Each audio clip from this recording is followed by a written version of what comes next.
What is up, Chris? What is up? What is up? This has been a long time coming for me. I'm just letting you know.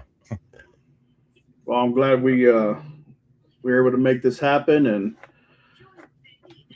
like when I got the late text last night, I was like, oh, wait. Like so. So I was like Right. negotiating. Like I'm like, if we couldn't, we couldn't. But I'm glad we can make it, and I'm very grateful that we get Yes, this opportunity tonight. he has been absolutely wonderful dealing with, trying to get something scheduled.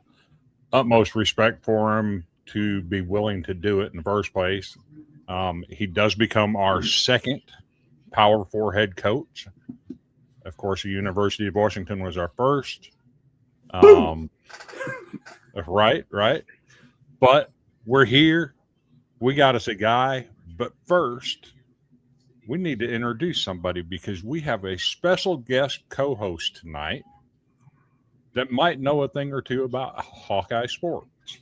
So, Mike, nice. without further ado, let's kick off the video for our special guest interviewer, Brad.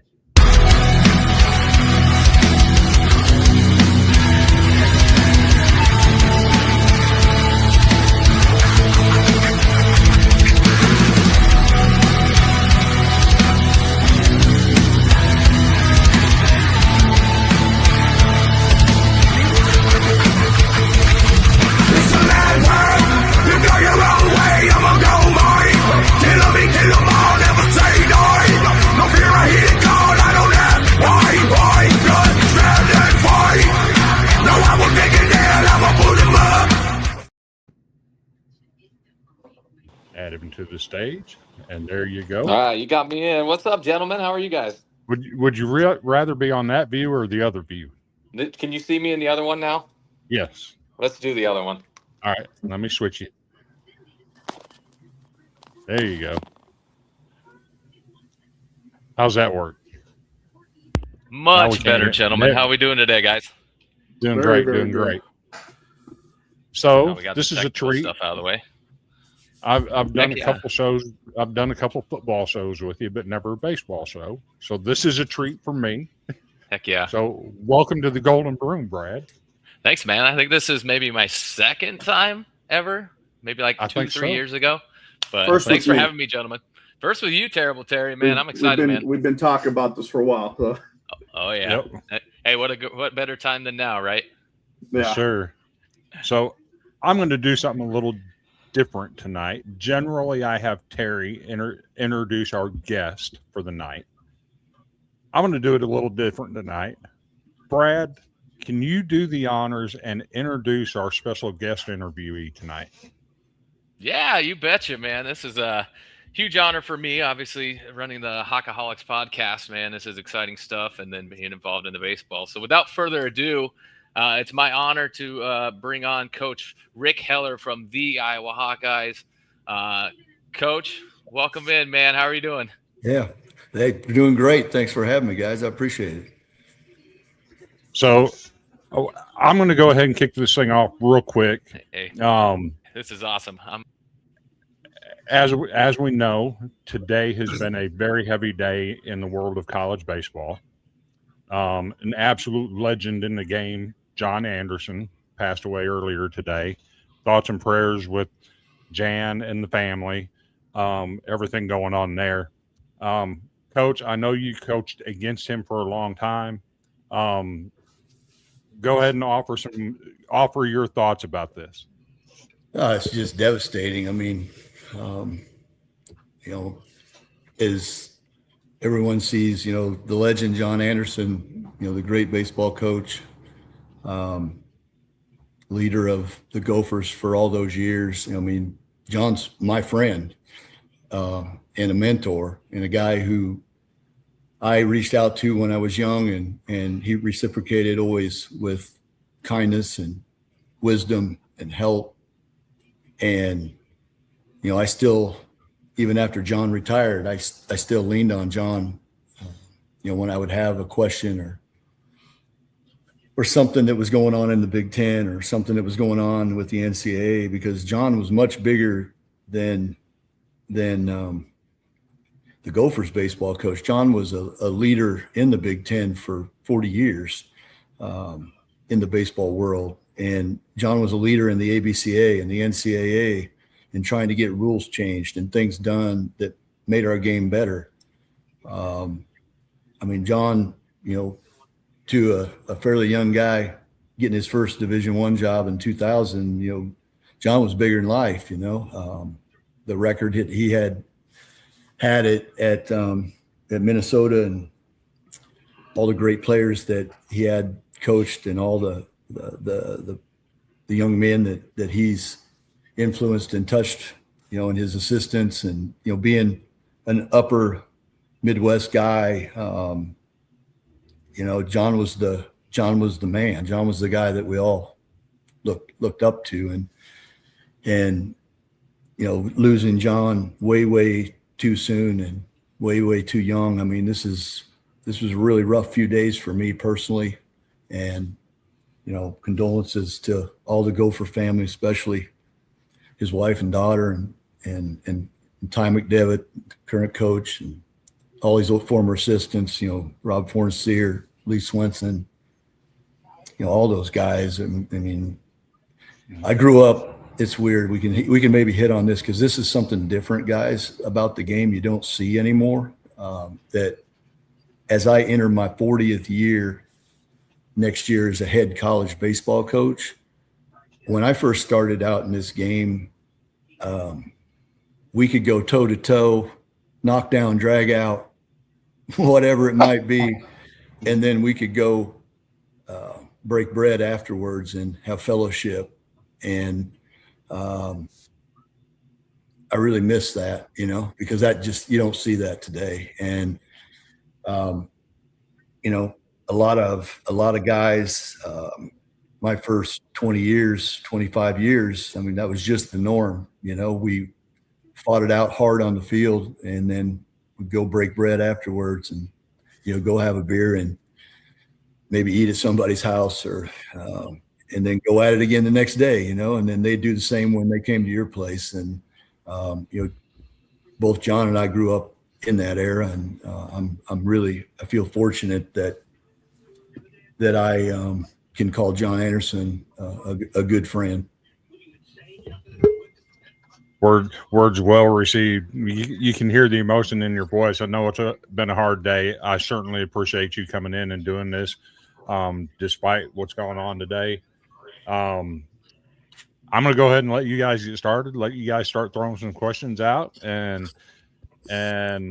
but before they start asking questions, you did a pretty good job of it right there. But just tell the world, who is Coach Rick Heller, and how did you get to Iowa? Man, I knew you'd ask something like that, and I guess what I come up with was, I'll give you the speed version, and then you guys can deviate to which part of that version you want to hit on or talk about, because my story is different than most, and there's a lot of side notes to most of the things that I have done that led me to Iowa, or to the University of Iowa. I'm from Eldon, Iowa, Cardinal of Eldon High School. Proud to be from Eldon, home of the American Gothic with the pitchfork. Grant Wood's famous picture. That's where I grew up, not very far from that. I went to Upper Iowa, played 3 sports there: football, basketball, and baseball. Coached high school baseball while I was still playing. You could get your coaching authorization. I coached with an Upper Iowa Hall of Famer named Pat Bowman at North Fayette High School. That's what got me started. I was Pat's assistant there. My junior and senior year in college, while I was still playing summer ball, we'd play a game. I'd jump my car, drive 30 miles, and get 2 at-bats, and do it all again the next day. And then when I graduated, tried to get signed, tried everything I could, man. Was going to every tryout I got invited to, this and that. And, long story short, it didn't work out, and tried to find a teaching job, sent 100 apps out before I got my first response. And it was in Bakersfield, Missouri, which is 5 miles from the Arkansas border between Mountain Home, Arkansas and West Plains, Missouri. And I coached basketball and baseball there for 1 year, caught a huge break in my life. Probably, without question, the biggest decision of my professional life came at a very young age. I was going to come work a basketball camp at Upper Iowa, and I was calling my coach, Bill Prohaska, and I got the wrong number, and I got the AD, Mike McCready. And Mike said that they were going to be maybe looking for a baseball coach, that Coach Pro was going to just do one sport. And back then, even in Division III level, a lot of guys coach more than one sport. And he said, would you be interested? And I said, for sure I would be. He goes, well, 75% of it's the residence hall, and then 25% is going to be baseball, and it isn't going to pay anything, and you got to live in the dorm. And long story short, everybody in my circle said, do not take that job. But in my gut, I knew that it would probably be my only chance with my background to get into college coaching. And I knew in my gut also that we could win. I just felt like I knew we could win if we did things a different way. And so long story short, I got that job at 23 years old. I was the youngest head college coach in the country. And it wasn't because I was anything special. It was because I don't think anybody else wanted it. And so went from there.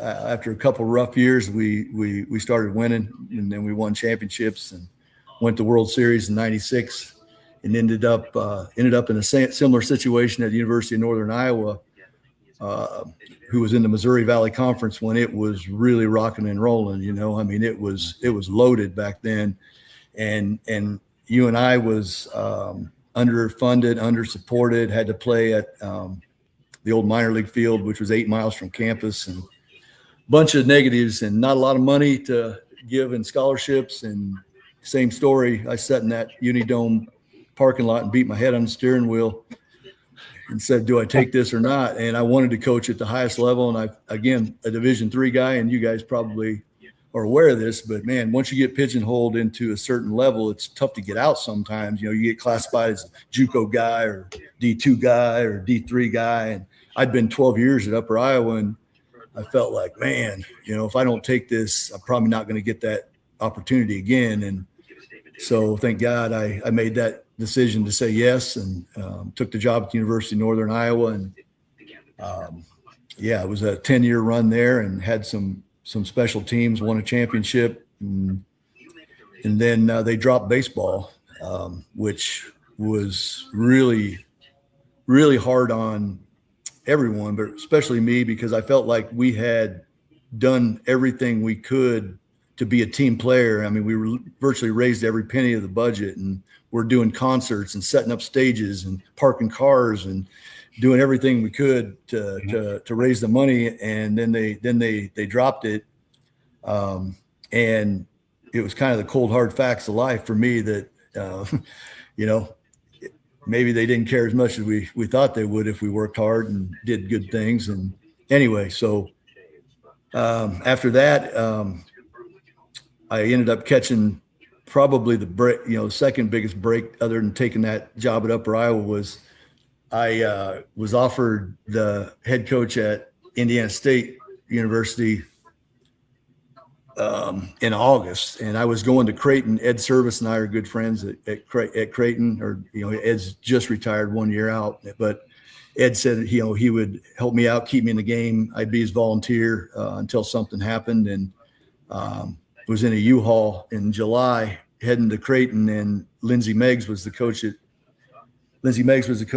Indiana State. And Lindsey called and said, I just got the job at Washington, Terry, and would you like to come out and maybe be my assistant? And I said, man, that's great news, Lindsey.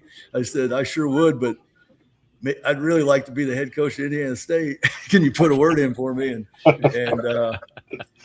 because of some, backstory of how I recruited at Upper Iowa, I'd rent a car in San Diego, and I'd hit every JUCO all the way to Yuba City, Lawson, Santa Rosa.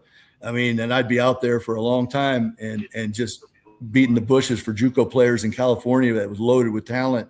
And next thing you know, we're getting guys, to the university or to Upper Iowa, and we're winning championships. But back then, a lot of guys that ended up making it big in Division I were JUCO coaches. And I met a lot of those guys, and a lot of those guys went to bat for me with a guy named Ron Prettyman, who was the AD at Indiana State. Ron was a California guy, and got me in the door. And lo and behold, Ron hired me and had a wonderful 4 years in Terre Haute, and four really good seasons. One great season where we won the first outright Missouri Valley Championship in school history. Had some guys that are still pitching in the big leagues right now. Sean Manai, Colin Ray, some really good players. And right when you're sitting there thinking, man, this is awesome, best job I could ever have, and the Iowa job opened up, and Gary Barta, our athletic director at the time, Gary hired me to come home and be close to family and back in the state where I grew up a Hawkeye fan. And it's kind of funny though, because Brad, you maybe you guys appreciate this. So when you're at Northern Iowa, I mean, we played the Hawkeyes home and away, right, every year. And back then, Iowa State was still playing the first 2 years, and so recruiting was rough. Three Division I's in the state at the time, and then it went to 2.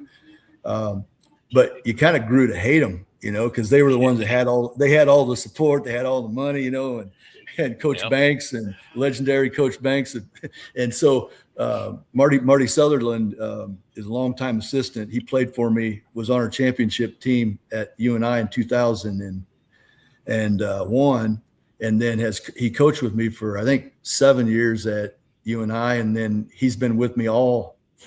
This will be our 14th, I guess, this year, so all 13 full seasons. When Marty and I went to put our uniform on the first time, we both had our pants pulled halfway up, and we looked at each other and went, whoa. Because we'd been Panthers for all those years, and it was it's kind of surreal, pulling on the Hawkeye jersey after the battles we had both recruiting and and on the field. But that took me to Iowa, and super proud to be the coach of the Hawks. And we've had what I would consider a really impressive run. We took over a situation where, I'm talking off my head, but I think I'm pretty close. I think it was like three winning seasons in the last 17 or 20 years, and 3 conference tournaments in those same period of time. And, we have had 30-win seasons every year other than the 2 COVID years, and had, unfortunately for us, I think we might have had our best team the year we got shut down with COVID. We were 10-5, and we'd beaten Arizona, North Carolina. Who else, man? Duke was up there for that one too. Yeah, and I mean anyway, I didn't feel like we were even playing great yet, and had the pitching that year, the depth, and just a total all-around package. But then the next year we played Big Ten only, and we won 28 games in a Big Ten only schedule. 44 games, and got kept out of a regional because they said we didn't play anybody else. And I'm like, that's the dumbest excuse I've ever heard, because we didn't play midweek games. We're playing all Big Ten games and played the toughest schedule probably in the country. And, it just goes to show, they'll keep you out however they want to keep you out. And we've been kept out a lot, but take those two out, and we've had 30-win seasons every single year, and been to the conference tournament every year they've had it.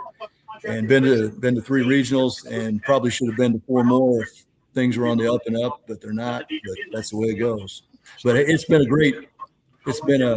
great run. But here, we're in a completely new world, new era now, and as the head coach of the Hawks, it's been my responsibility to try to keep us relevant and try to find a way and try to find a niche and try to figure out a way that we can survive, and not only survive, but thrive and keep winning games, and try to get to Omaha and win a national championship, which is what we all set out to do. So I'll let you guys kind of take some of that. And then one thing I forgot that might be relevant is after 2 years of the residence hall director, head baseball coach at Upper Iowa, I went into Mike McCready and I said, Mike, if you don't get me out of the dorms, I'm going back to high school. And he said, give me a week. And I said, okay.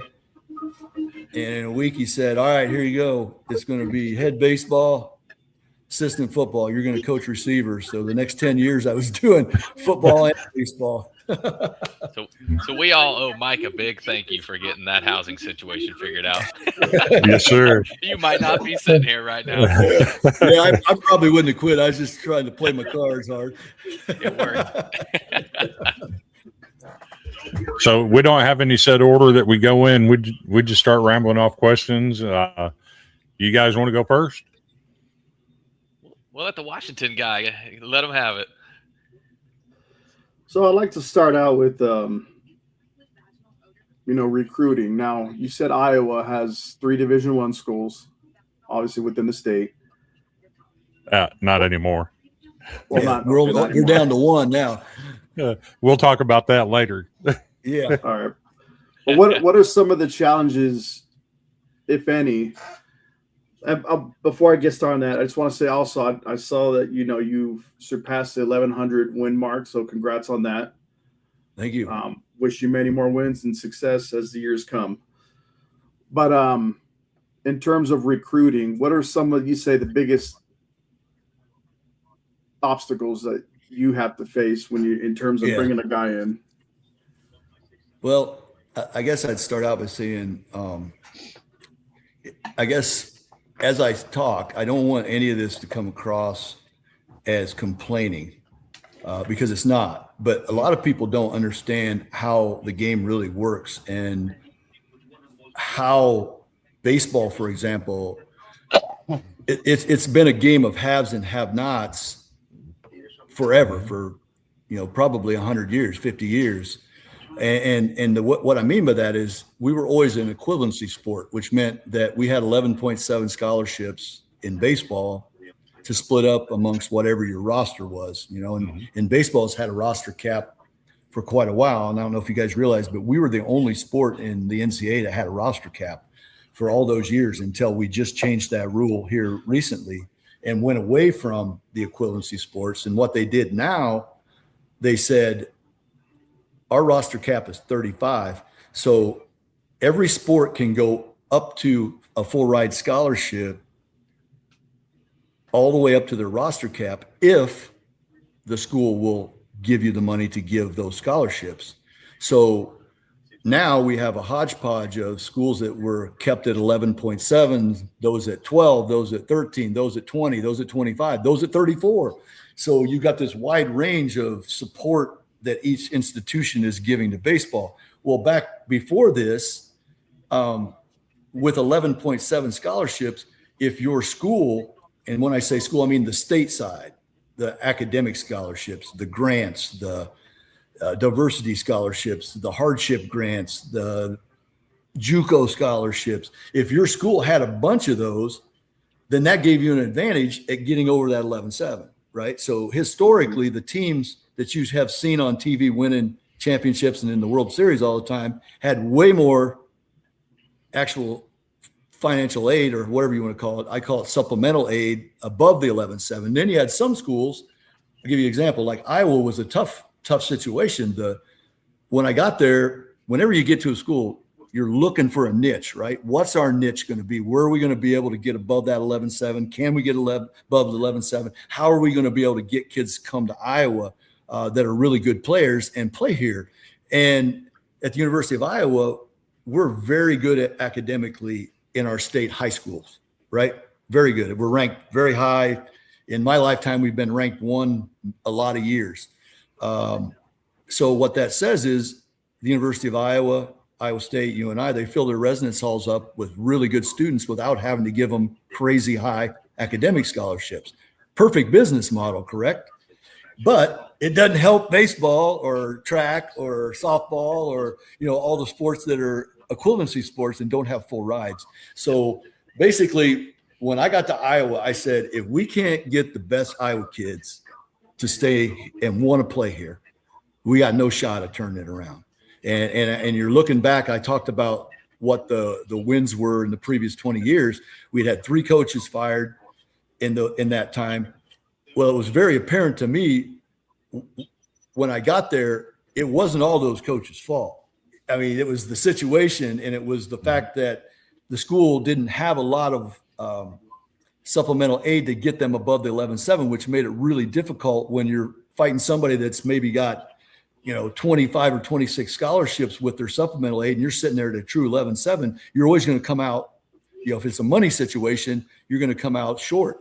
So what we went to work in trying to instill pride in all the best players, the young players, got them to camps, and just sold them on being a Hawkeye and staying here and helping us beat those guys in the South and not leaving the state. And then showing them that, we had a spreadsheet of the 20 years of kids who left the state, and the success rate was about 8%, and most of those other guys would kick back. There's no portal back then, so you got to set out a year. So you're going to JUCO or NAIA or whatever, and then it was up to us to go to work, and there's a lot of Hawkeyes, but we needed to do something to make the baseball Hawkeyes want to come and play at Iowa. So one, we needed to improve our facilities. And I went out and started raising money right away and really haven't stopped for a second since I got the job, tried to improve our facilities. We were able to get turf on the infield was the first year. The second year, we finished the turf, brand new scoreboard, cleaned up kind of what you see now. And then basically I've been cleaning up stuff every year since then. And then we also had a 30-win season the first year with a team that I was told, we needed to cut everybody and replace them. And I did just the opposite. I told them I was going to love and care for every single one of those guys like I recruited them. And I was going to ask them to maybe take a look at doing things a little bit differently and buy into a process program and go to work on getting better every single day and build on leadership and take it off the field, as well. And that was a big issue when I got there, was like the culture of what was going on, in the 20 hours when I wasn't with them wasn't good. And we needed to change that. And I just simply asked them to be a part of the solution. And lucky for me, we inherited some really good kids and some kids that were just starving for that. And they all jumped on board and bought in. And by Christmas, I felt like, man, I think we can be okay. And then once we started playing, the best thing happened for a new coach was that to get buy-in, it's great up until you start playing games. And then if you're getting your butt kicked, then the buy-in can wane quickly. Well, we got off to a really good start and beat some good teams on the road early. And then the buy-in just kept rolling and took it to a first-year, tournament. We won a game in the tournament, lost a couple close games. And I told Coach Sutherland, my assistant, I said, we'll find out a lot about next year on the bus ride home, because we had a whole bunch of juniors that were going to be returning.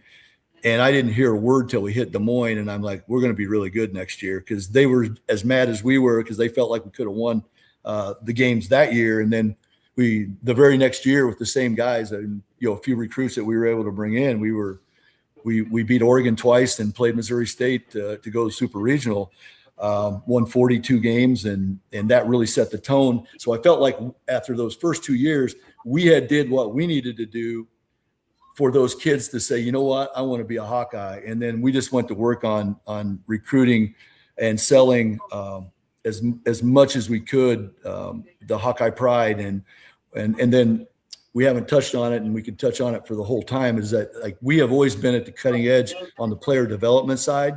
And I learned real quick at Upper Iowa, if we couldn't figure out ways to beat people who had more raw talent than us, then we were in big trouble. And you had to develop players on and off the field better than they did. You had to have a better culture than they did. You had to play harder than they did. You had to find kids that really, really bought into a team concept and not just lip service team concept, like really, really care for your teammates more than you care for yourself and your own agendas, and just started building that system of how you go about winning at tough places.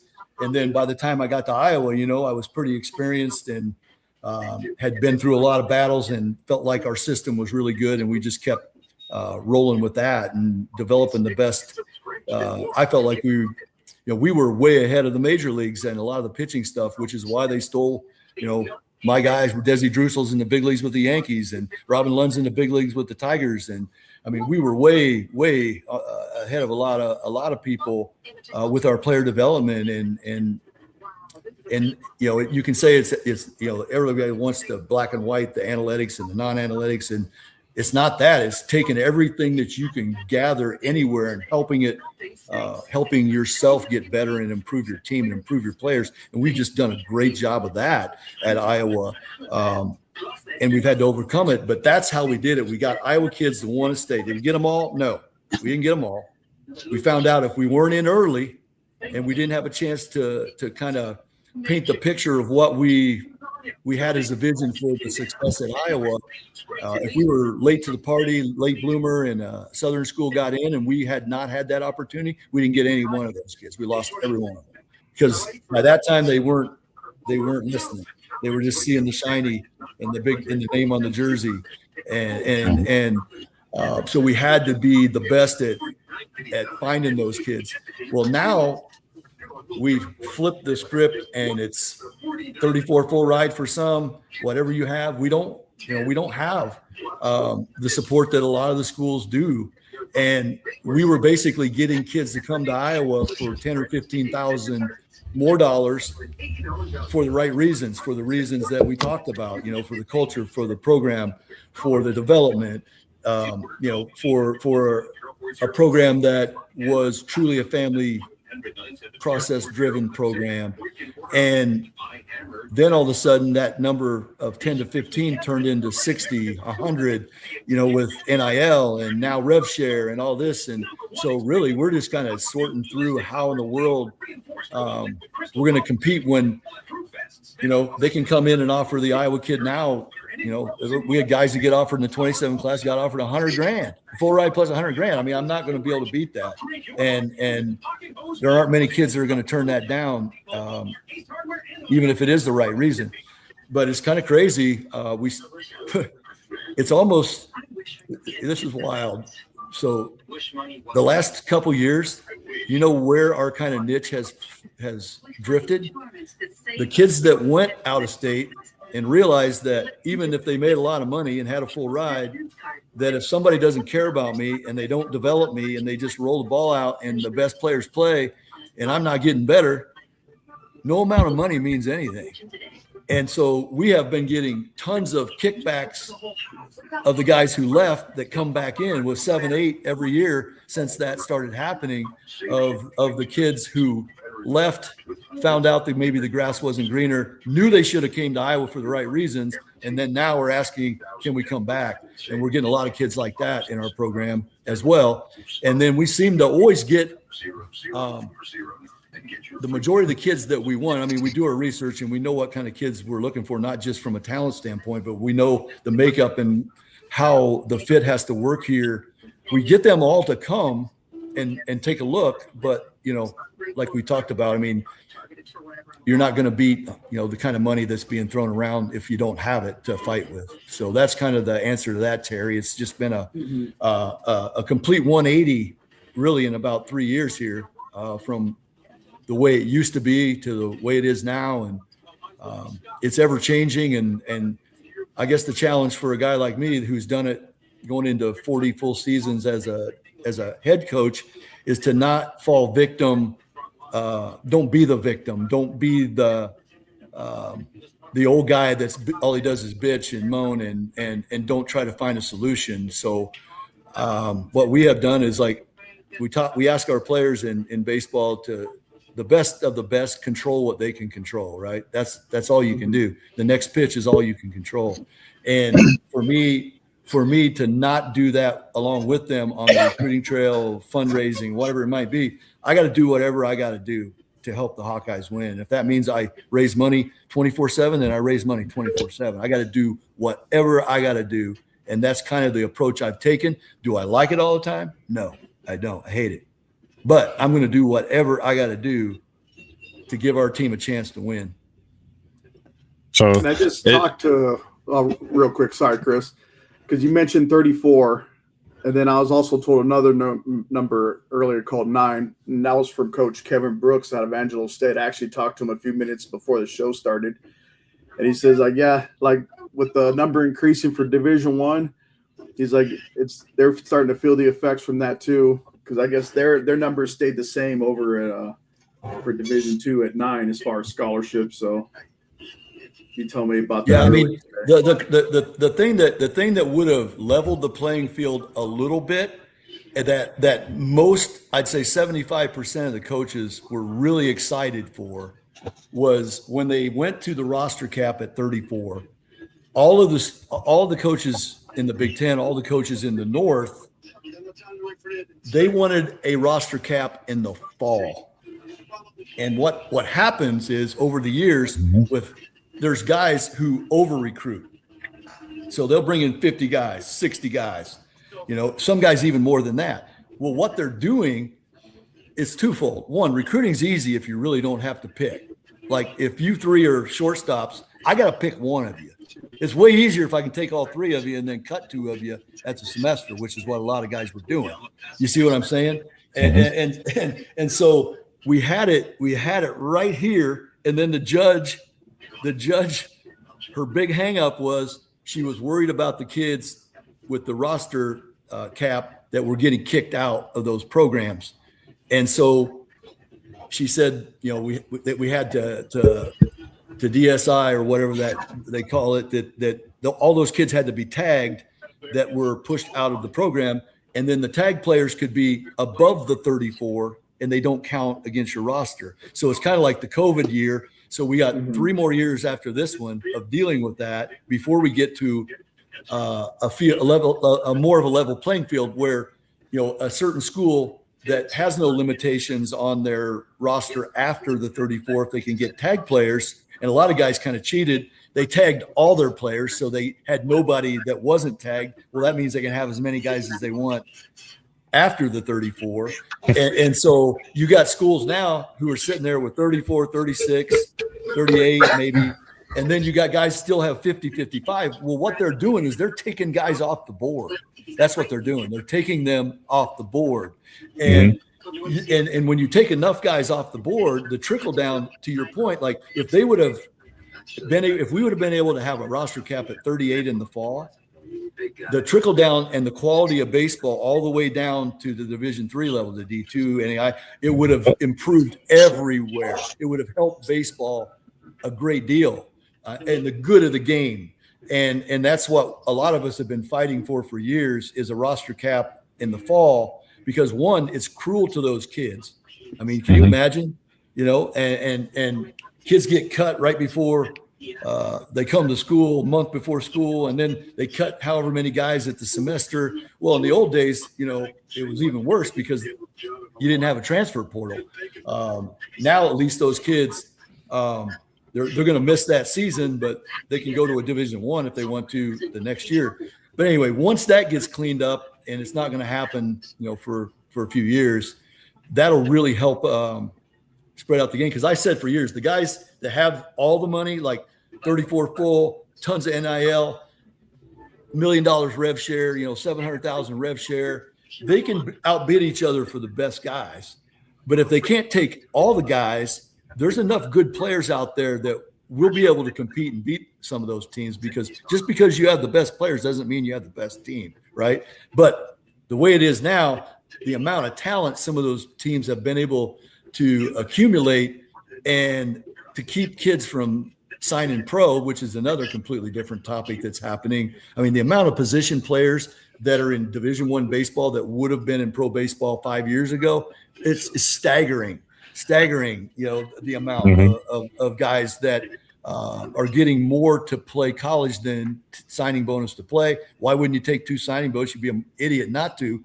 But the amount of talent, it's got to a point where it's really difficult to outculture them. You know what I'm saying? It's just like they're so talented.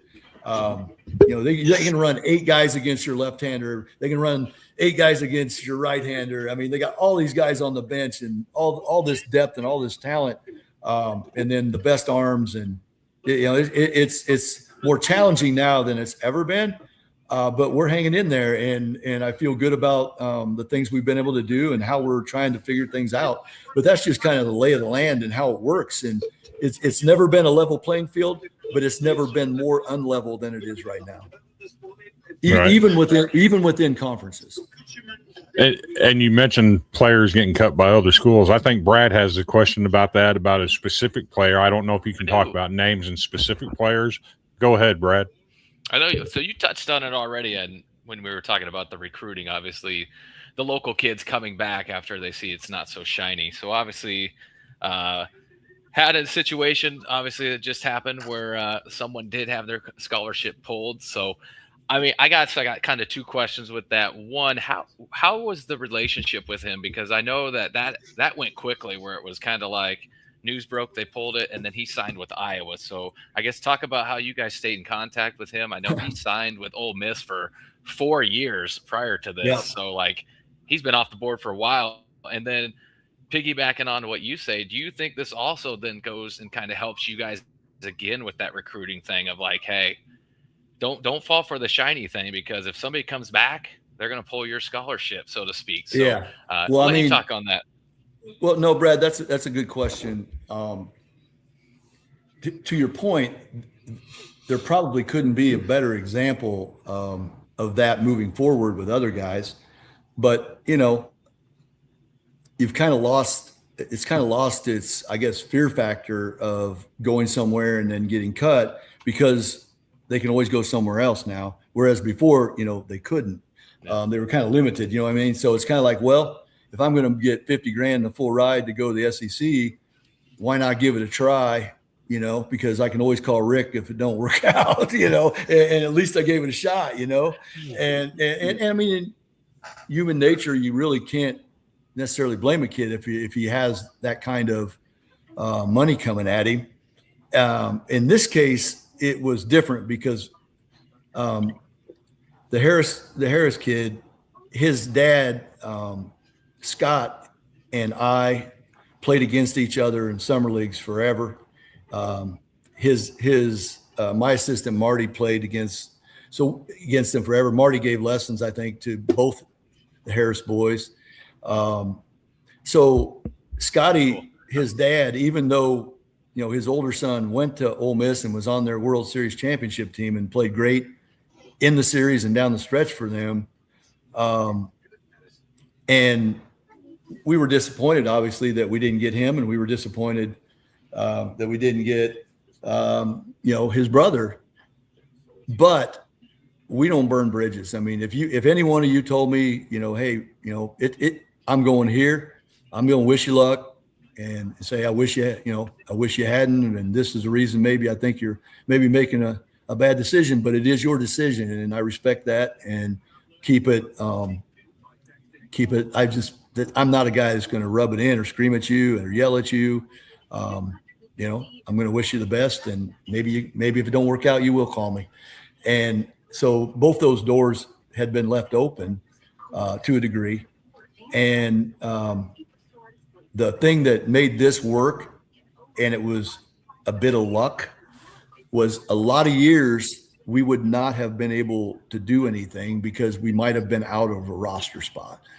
We happened to have the roster spot, and we happened to need another catcher. We had a catcher in the program that, for personal reasons, decided to get out of baseball and just go to school. And that left us a catcher short. So I don't know, maybe things are meant to be, whatever, but it couldn't have lined up any more perfect than it did to be able to, one, help out, and then also help ourselves and bring a quality young man, a quality catcher into the program. You know, everybody's, you know, I don't know. I'm not going to talk poorly about what happened with Ole Miss and what they did. They had their reasons, they had their rationale. I'm not in their shoes, and I'm not casting stones. It obviously, they took a beating, and it didn't look good publicly. And I don't know, you know, the ins and outs too much of that. I didn't even really ask about it. When they asked if we had interest, we just simply said, yeah, why don't you come over and let's talk? And we talked it out and was able to get him with us, and really happy that it worked out for him and us. Yeah, 100%. That was a massive pickup, and then you followed it up by getting another one to come home from defending champs there in Miles Davis. So that was pretty awesome too. Yeah, for sure. And really excited about Miles. Was disappointed, obviously, when he decommitted and went to Florida to JUCO, and then from there on to Oklahoma. But I'm just excited to work with him. I'm an infield guy and a hitting guy, and Miles is a great hitter, and really feel like I can maybe help Miles out a lot on the defensive side. And he suffered a pretty bad injury in high school his senior year, and try to get him back to throwing the ball like he was back then, and just excited for that. But Miles is a ball of energy, and he's going to be a great fit for our program. I mean, he loves to play, and kids that love to play thrive in our program. I mean, that may sound crazy. I mean, sound like everybody, but I mean, it's just the way it is. And that's one of the reasons why it hurt so bad when Miles didn't come, is that I knew how much he loved to play baseball. And I just love having guys like that, because it rubs off on so many, it just rubs off on so many other kids. Yep. So I'm going to ask you a really serious question right now. It sounds like you may or may not have been in this position before. So let's say your team loses a game 37-9. Your pitchers throw 370 pitches in 7 innings. They just can't get anybody out. They keep plunking people. It's the worst beating you've ever taken.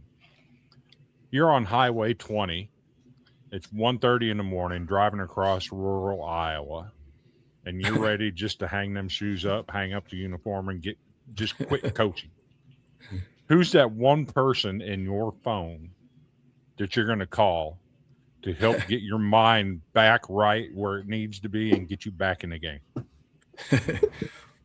Well, Chris, thank goodness it's never really been that bad, so that's a good thing. But but we were 7-33 the first year in 1988 in Upper Iowa. That was pretty rough, and my best 2 players both got hurt on the spring trip on a team that wasn't real good to start with. So I was, but the guy that I would call is another legend, an Iowa legend from Cincinnati, Iowa, Centerville, Iowa. Would be Rick Matthews. And Rick's been a guy I have leaned on and has been a mentor of mine my entire career. And for you, I don't know if you, Terry or Brad, do you know him, Chris? Do you know who Rick Matthews is? I remember the name. Okay, well, I'll try to be quick with the explanation, but great story. Another guy who had to work his way up all the way.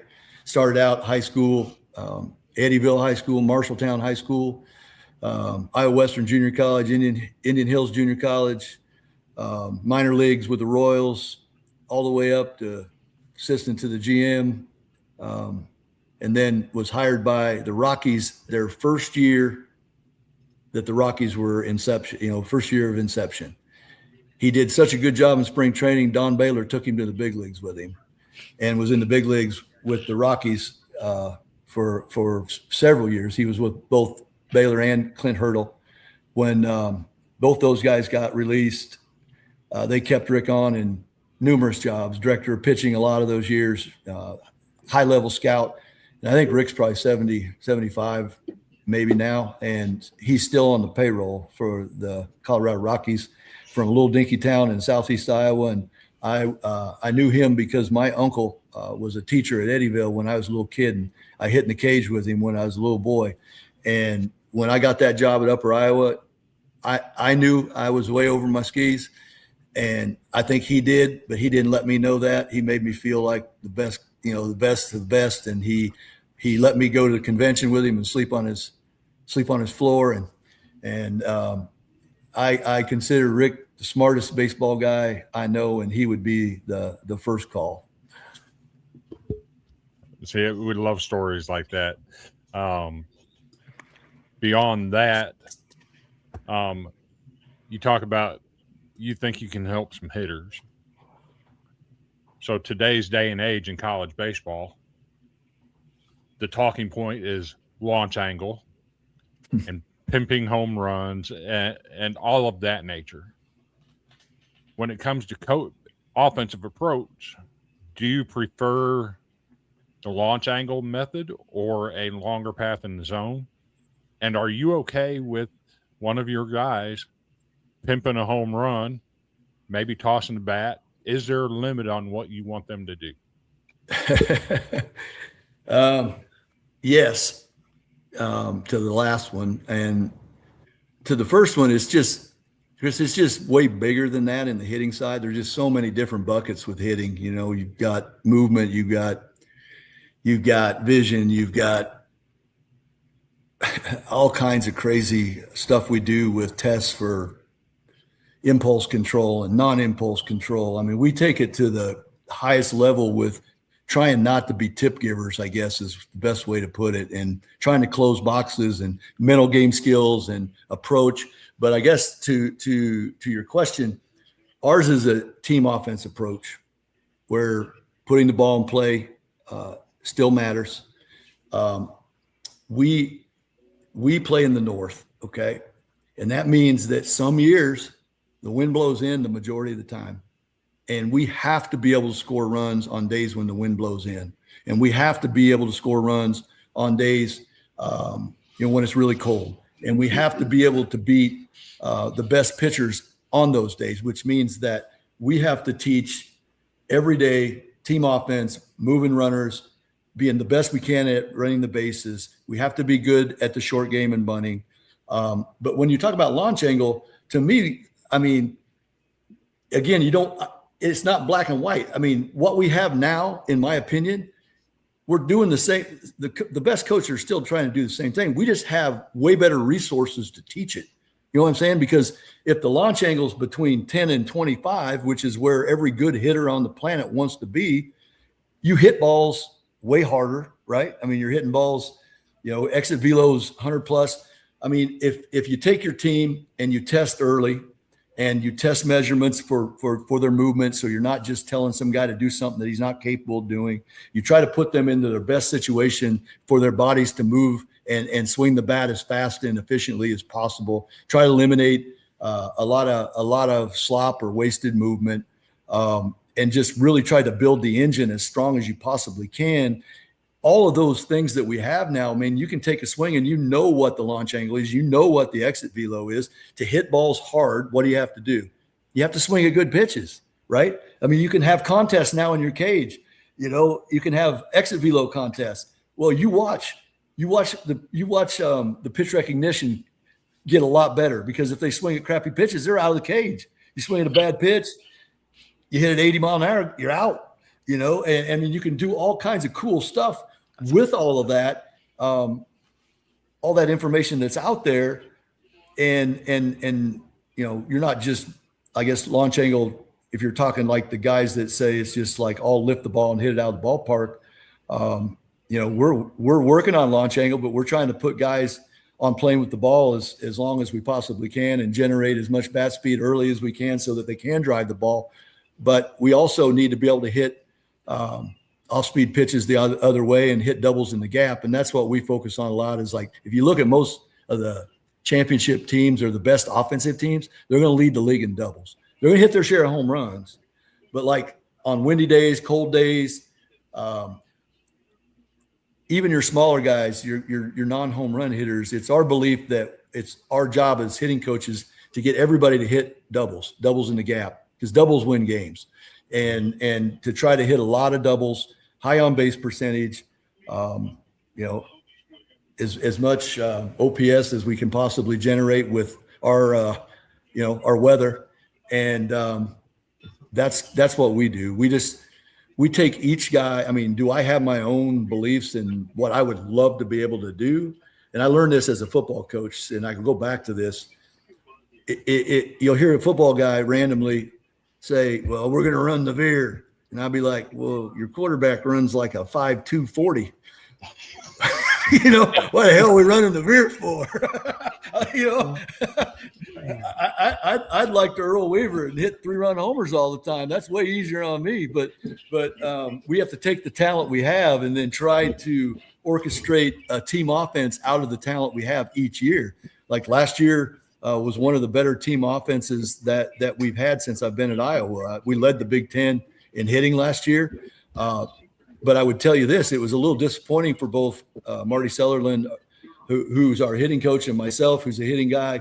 I don't feel like we did not hit well or execute well against the best pitchers we faced last year, which cost us a regional. If you really want to sum it up, as small a ball as you can, we did not, when we played UCLA, when we played USC, when we played Alabama, when we played Oregon State, we had opportunities in a few of those games had we executed team offense better and like we did against the rest of the league, where we would have won a game here, won a game there. You win 3 of those games. Nebraska, we blew 2 games. That was not as much as offense as it was pitching that weekend, because our offense really did perform well against them. But if we win 1 against UCLA, 1 against USC, maybe Oregon State, which we lost 5-4 and blew a lead, we're probably in a regional. Just those 3 right there, and that's what keeps us going and motivated for this year. Even though statistically, you look at a big picture, it looked like we had a great year, and we did. But we needed to perform better against the better pitching, and we didn't do that for the first time, really. Normally, we do hit the best pitchers well, and that's what our system's designed to do, is to beat the best guys, not to beat the Tuesday guy, or the Sunday guy. If you're going to win championships, you got to beat the Friday guy, and we didn't do a great job of that this year for some reason. I don't know why, but maybe it wasn't buy-in with approach, or maybe our mental game stuff wasn't as good. Maybe guys did try to change. They weren't controlling what they could control. They made it a bigger deal than it was that day. But anyway, that's long-winded. But then to pimping it, I've seen it all, guys. I was coaching and playing when you didn't even have to pimp it. Like, if they didn't like the way you ran around the bases, they'd hit you the next time up, and if you were 3 for 3, I could name you 10 teams that we were playing in the early 2000s that next one coming in the ribs, and now let's see how you do. It was just such a different game back then. Nobody really did that stuff in college, because you knew you were going to get smoked the next time up. And then things changed over time, and now it seems like everybody does that stuff.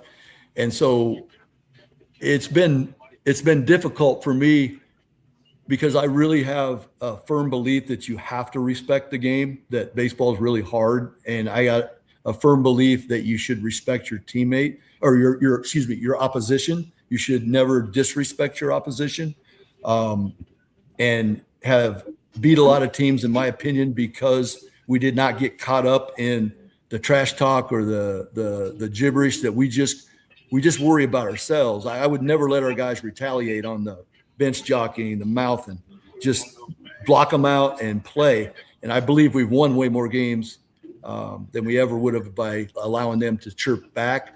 But today it's a lot different, and you don't want to be a guy that comes across as the coach who don't want kids to have fun, because I certainly do want kids to have fun.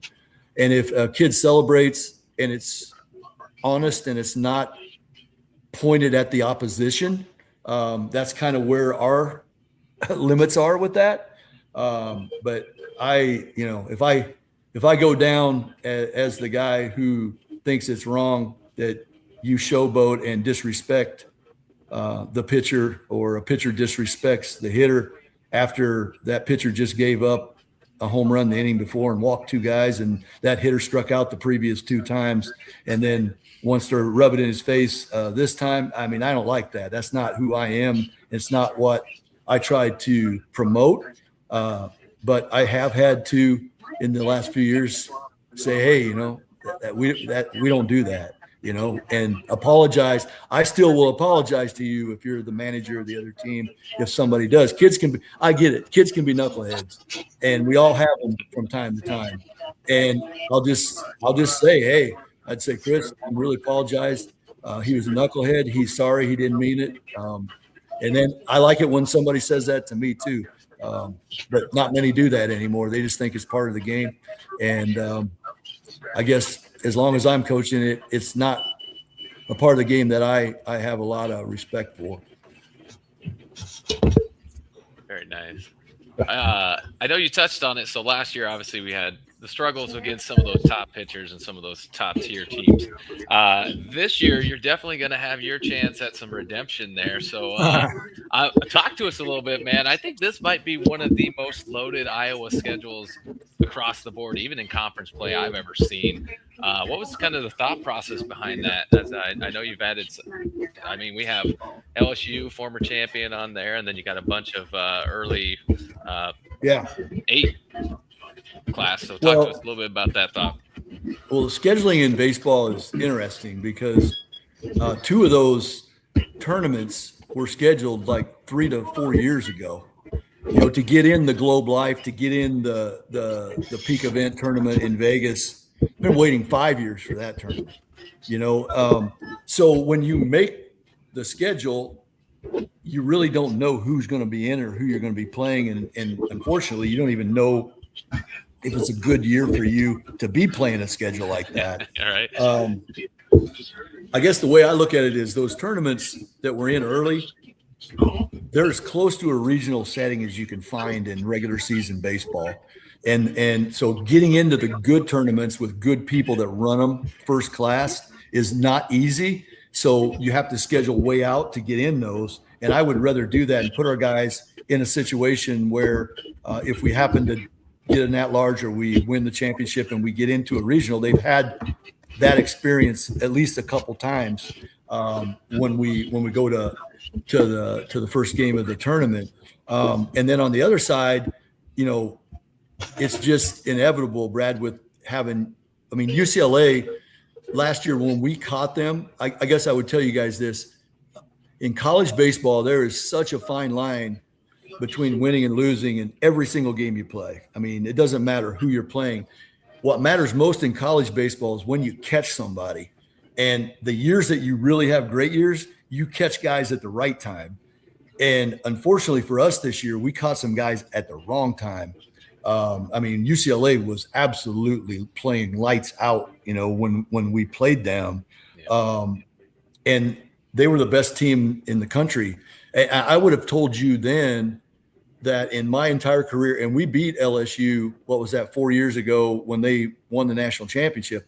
Yep. We beat LSU in one of those tournaments down in Texas, and they were loaded. But that weekend when we played UCLA and watching them throughout the course of the season, that was the best team I've ever seen. All around, pitching, defense, hitting. You're talking about, you see all the guys that got drafted. Holy cow. You're looking at, minimum probably 6 big leaguers in that group. But the thing about them is Coach Savage, and I liken Coach Savage a lot to Coach Anderson, great guy, legend, but he runs not only winning baseball, but a great program. Their culture is outstanding. And their players hold each other accountable. And watching them hold each other accountable when they were playing us this year was really impressive. And so you're going to have a club like that. You catch them at the wrong time. We catch USC at the wrong time. They played outstanding against us. I've had years where we'd play those guys and they had 2 guys hurt and, had some pitchers scuffling or some hitters that were scuffling and opened up that door a little bit. If you played great, you could beat them that weekend. It just didn't happen for us last year. And to your point, Brad, interesting you bring it up, is I send letters out to – I have a returning player letter and I have a new player letter. And in the returning player letter, we talk about a lot of things, but I go over a lot of our goals in writing, like the things we had talked about last year, where we fell short, positives, where we came through, where we were outstanding, things we can do to get better. And what I said was – those games early when we didn't come through, and those games against UCLA, USC, and Nebraska that we had opportunities in, that kept us out of a regional. But this year, guess what? Look at this schedule. We got a chance to redeem ourselves. And one of the things that this year's team talked about a lot in the fall and off season was we got off to a slow start the year before, and that we were going to try to rectify that and get off to a good start. And it's not easy being a Northern team when you haven't played outside, but no excuses. We're going to get off to a good start, and that's going to set the tone for possibly a regional a regional team, and we did. We turned that around. I think we were 7-2 in February, early March. The problem was the two losses were Alabama and Kansas State, the two highest RPI teams on the schedule, and then Oregon. We were 6-3, 7-3, and yeah, we lost those three tough ones. And this year we're going to get an opportunity to hopefully flip that script and get some wins against some of the better RPI teams on the schedule. So, talking about scheduling, and Terry, you get left out of this one because you get to play Iowa every year. Me and Brad we've known each other since about 2011, 2012ish. We just want to know, Coach, when are we going to get a February series in Nashville with Iowa and Vanderbilt on a weekend series for a 3-game set? In February? Yes, sir. That would be never. That would be never.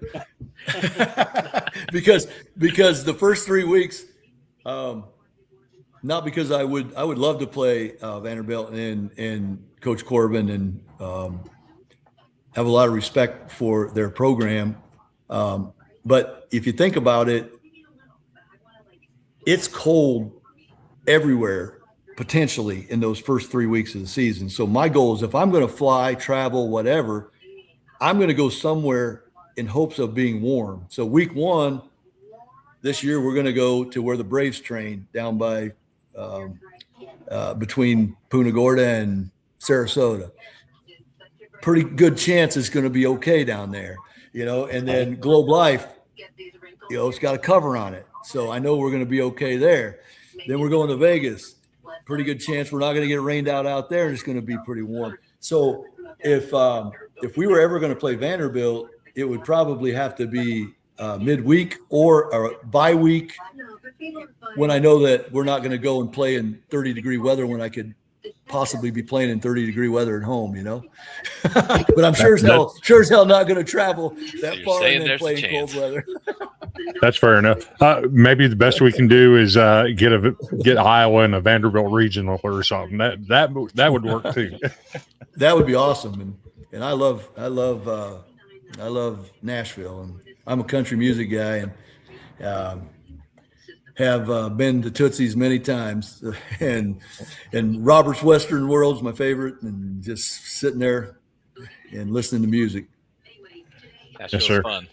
So one of the things I take note with the Iowa baseball program, you talked about facilities earlier and doing a little bit every year.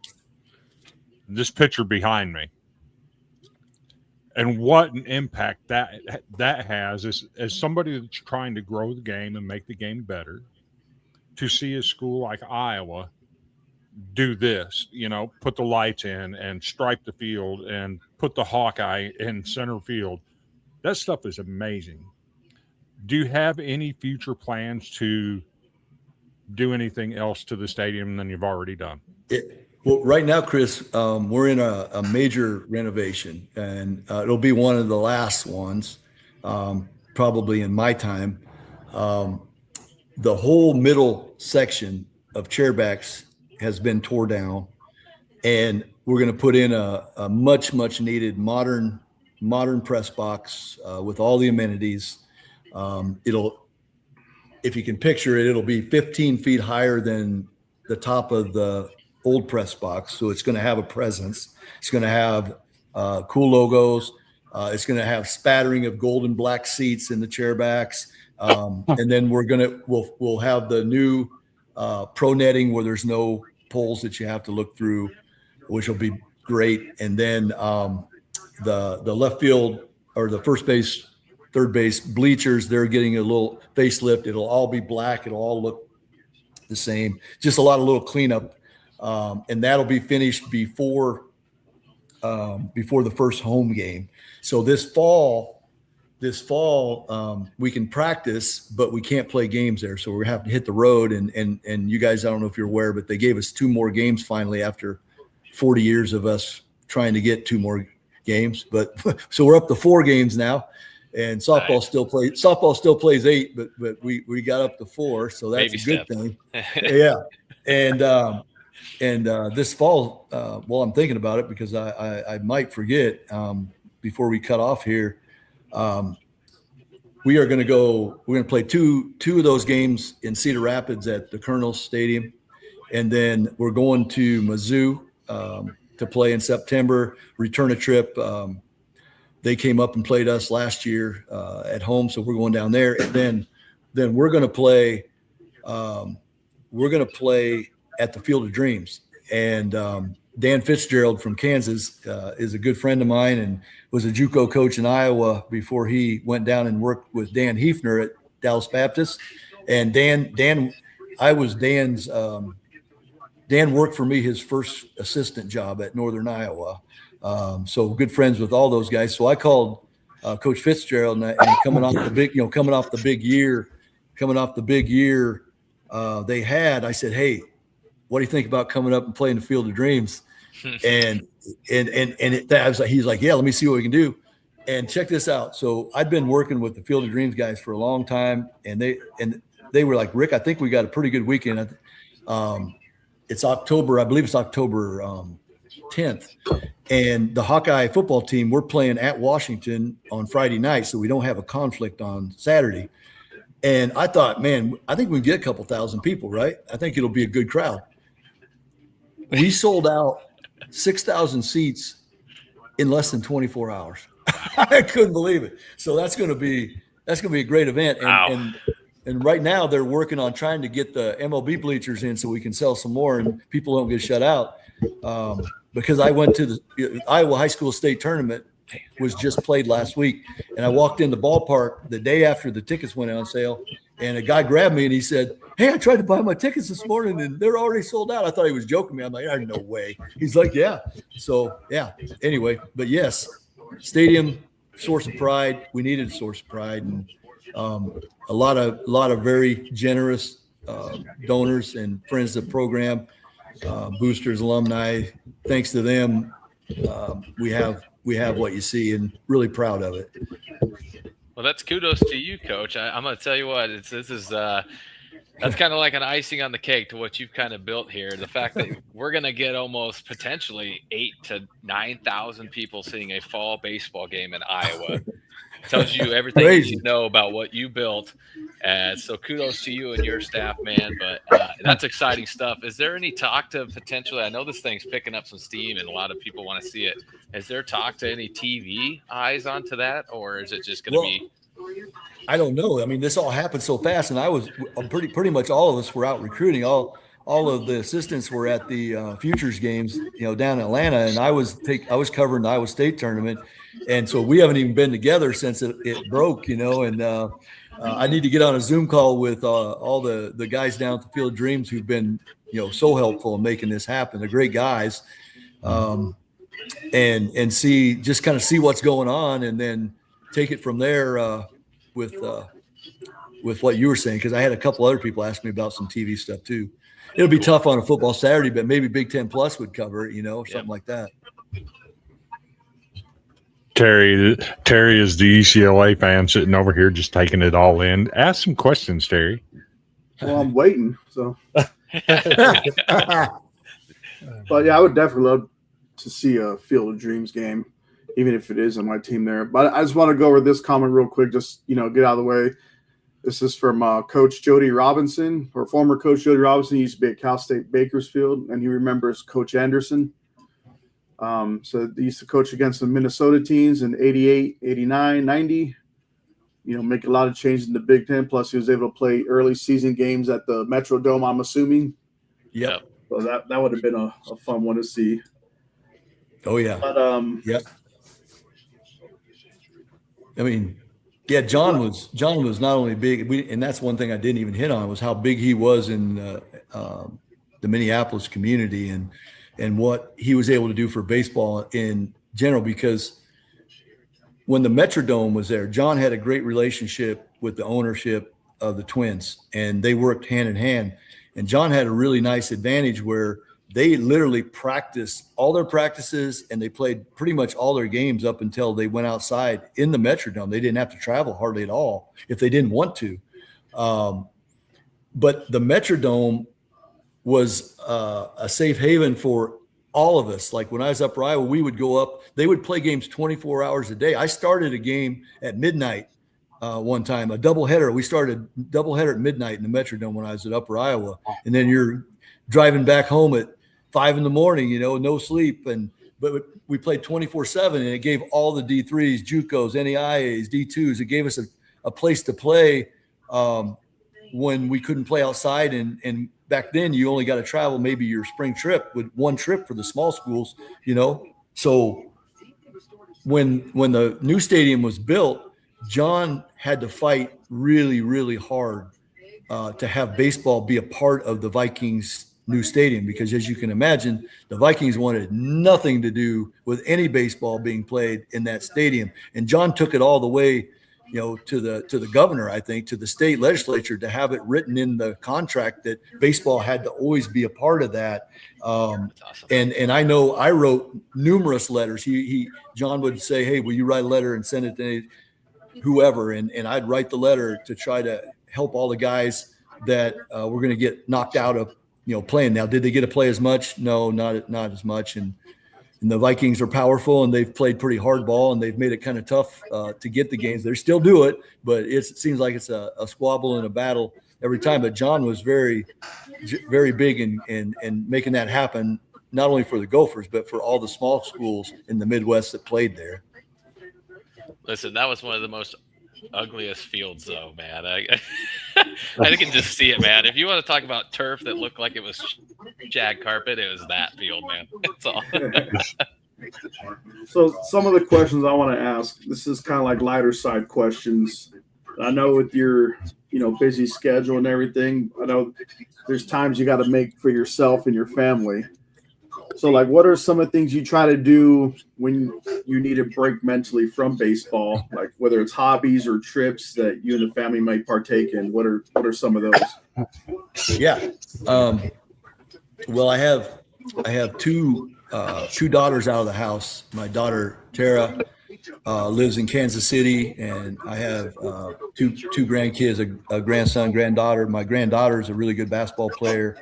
Going to be a senior this year at Staley High School in North Kansas City, and she's gonna have a chance to play in college. So we try to get down and see her play as much as we can in the winter. And thank goodness for me, I get to stream all the games now. Even in high school, so I watch her play a lot. Our family does. And then my middle daughter, I have two grandsons in Tampa. Try to get down and visit them here coming up. We do a vacation each year in August when recruiting's pretty much done, before school starts, and we head down, and the whole family goes down, and we'll get a house and spend a week together, 5 days, 6 days together, and see the whole family down there. And both of the grandsons down there are going to be ball players. They love baseball, and they're like 6 and 4, so they're playing all the time. And then I have a daughter at home, Vivian, who is going to be a junior at City High in Iowa City, and she's a softball player and she wrestles. So we're going to games and doing that a lot of the time. If I'm not coaching or playing, I'm usually doing something either with Vivian or going to Vivian's game, or my wife and I, Rachel, are doing that. But then we have my wife loves to hunt. She grew up in a hunting family. Her dad had a gun in her hand when she was 5 years old. You heard a gun shoot twice. I'd probably shooting a snapping turtle out in the pond right now, something, because I don't know what they're shooting at out there. But anyway, so we have a little farm down in southeast Iowa that I'm at right now, and my brother retired. He was a John Deere worker from Ottumwa, he and his wife, and they retired down in Florida. And they're actually back, and they're staying at our cabin. So we were down here to see them today. And we get down here and just relax and go fishing and hunting and riding around. And it's good solace for me. And then I keep a guitar out 24/7 so that anytime I'm stressed out, I usually pick it up and strum on it a little bit. My birth dad, there's two dads in my family, Larry Heller, who raised me. My birth dad's name was Larry Whitmore, and Larry was a musician. And he played with Waylon Jennings in the 70s. And so any family reunion on both sides, they were playing music, and I rebelled against it until I was about 30, and I just got sick of sitting for hours listening to everybody else play. So I started learning how to play guitar at 30 and have really enjoyed that, and have been playing it ever since. And so, yeah, I like to pick it around a little bit, and those are pretty much the things I do. I got to ask, what's your favorite song to play? My favorite song to play? Well, I got a lot of favorite songs, but my go-to, like if you were putting me on the spot and I had my guitar, I'd probably play Good Hearted Woman by Waylon Jennings, or I'd just play Folsom Prison Blues by Johnny Cash, because I'm not a great singer, and I have practiced enough that I can get through them, and you probably wouldn't think I was god awful anyway.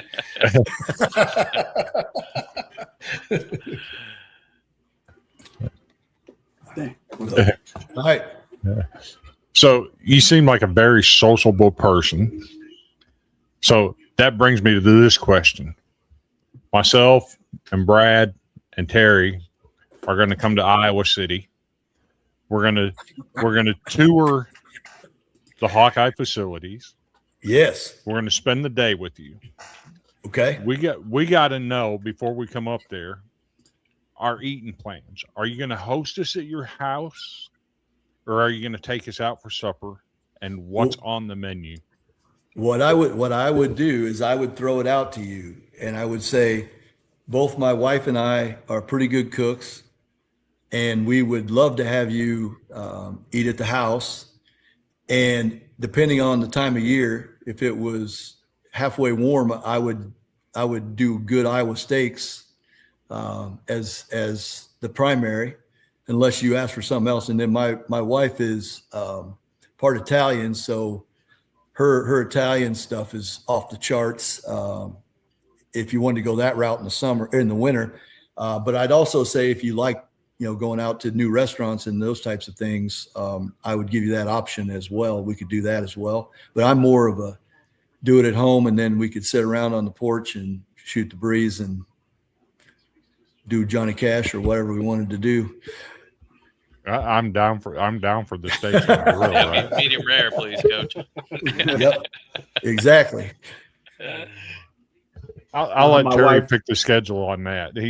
That's going to be his deal, is picking the schedule.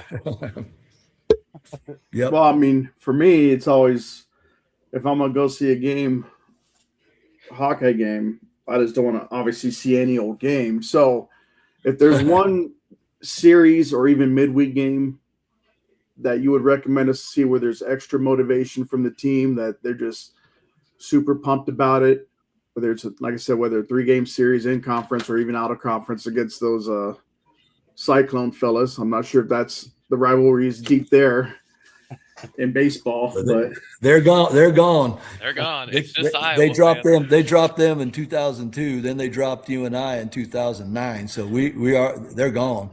all right. Well, so I guess in conference then we're going for a 3-game series. Well, I mean, I would tell you, if I'm doing my job well, it wouldn't matter to our team who we were playing, because we're trying to play them all the same.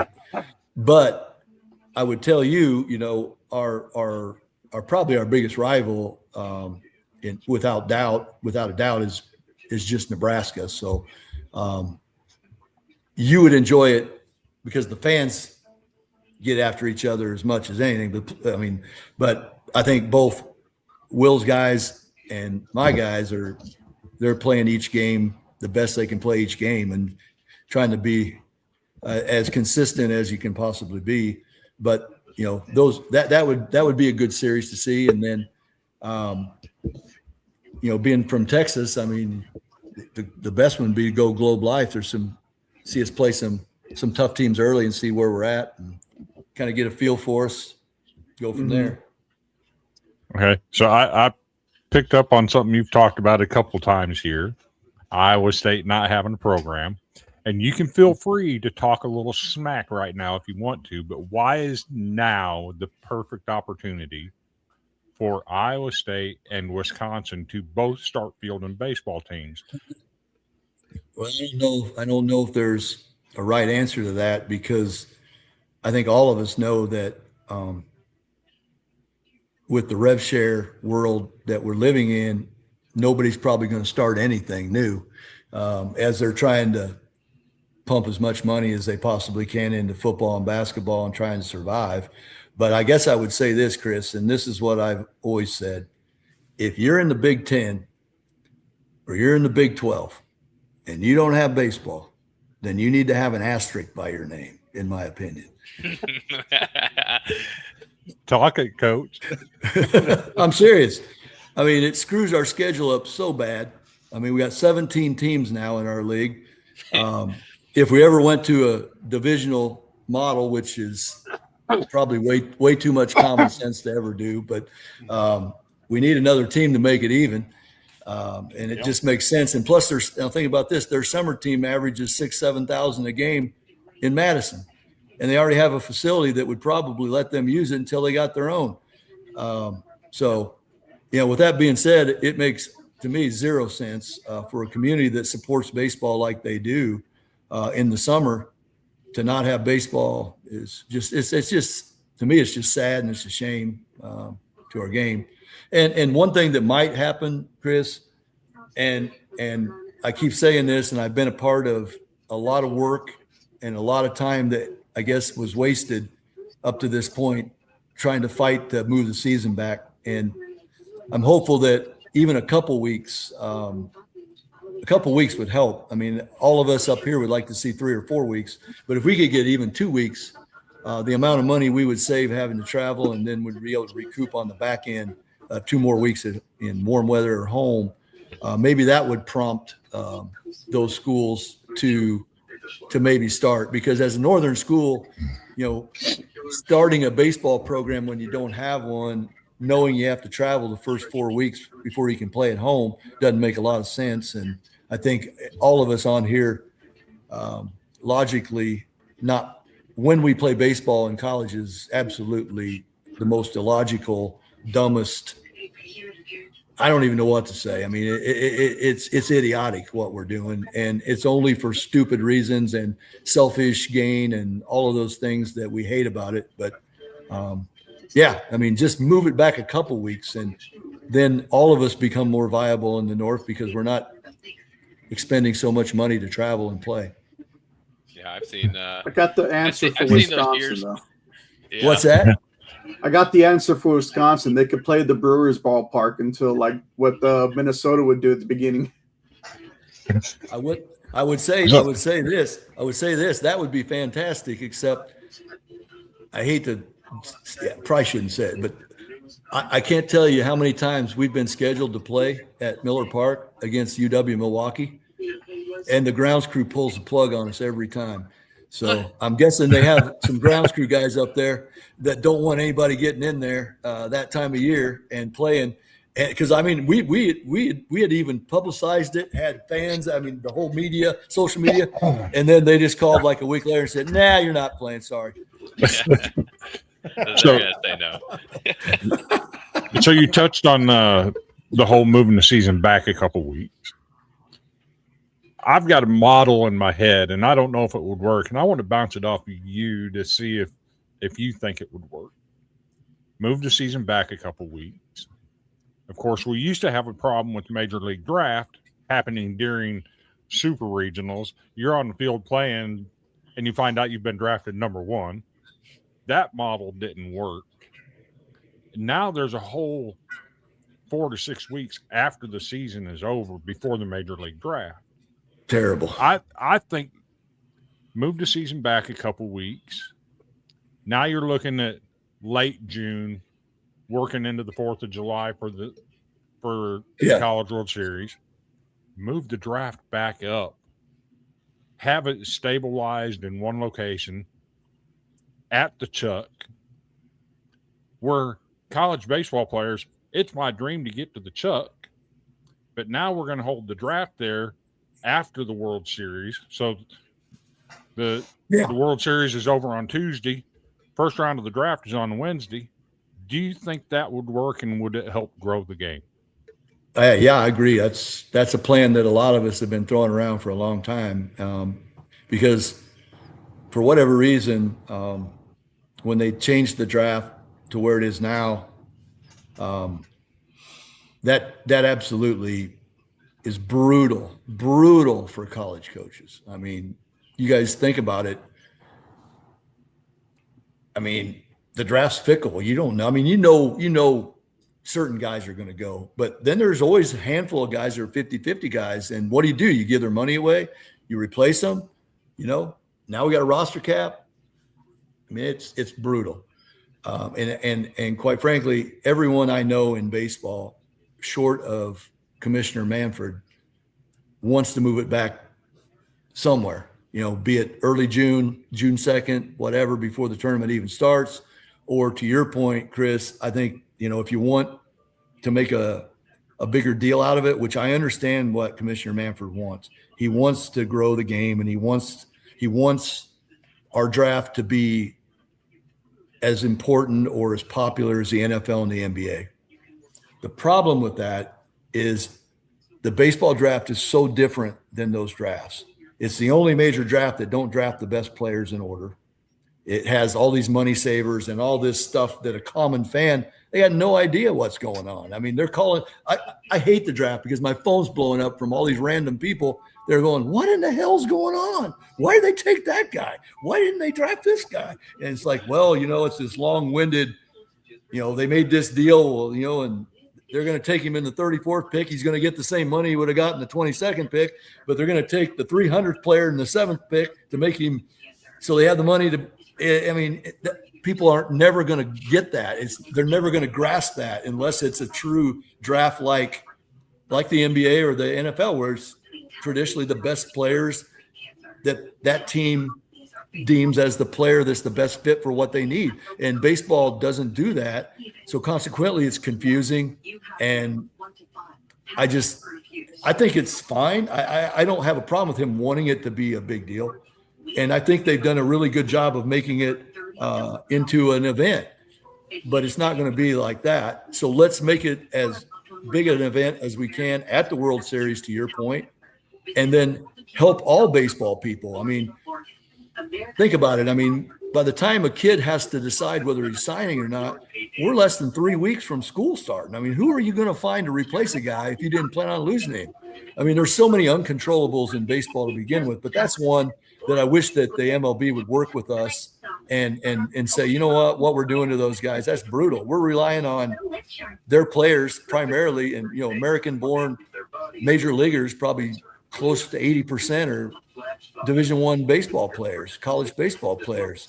So why wouldn't we team up and try to work together and make it a much, much better situation for everyone? Because I can tell you this, the scouts, the GMs, the agents, I mean, you think about it now, like a lot of those guys, they don't even play when they draft them. It's so late in the year, they don't have a place to send them. They just go and train. I don't know. It doesn't make a lot of sense to me unless there's a lot of money savings with them not having to send players out. They lost the short season teams after COVID and they cut the draft back.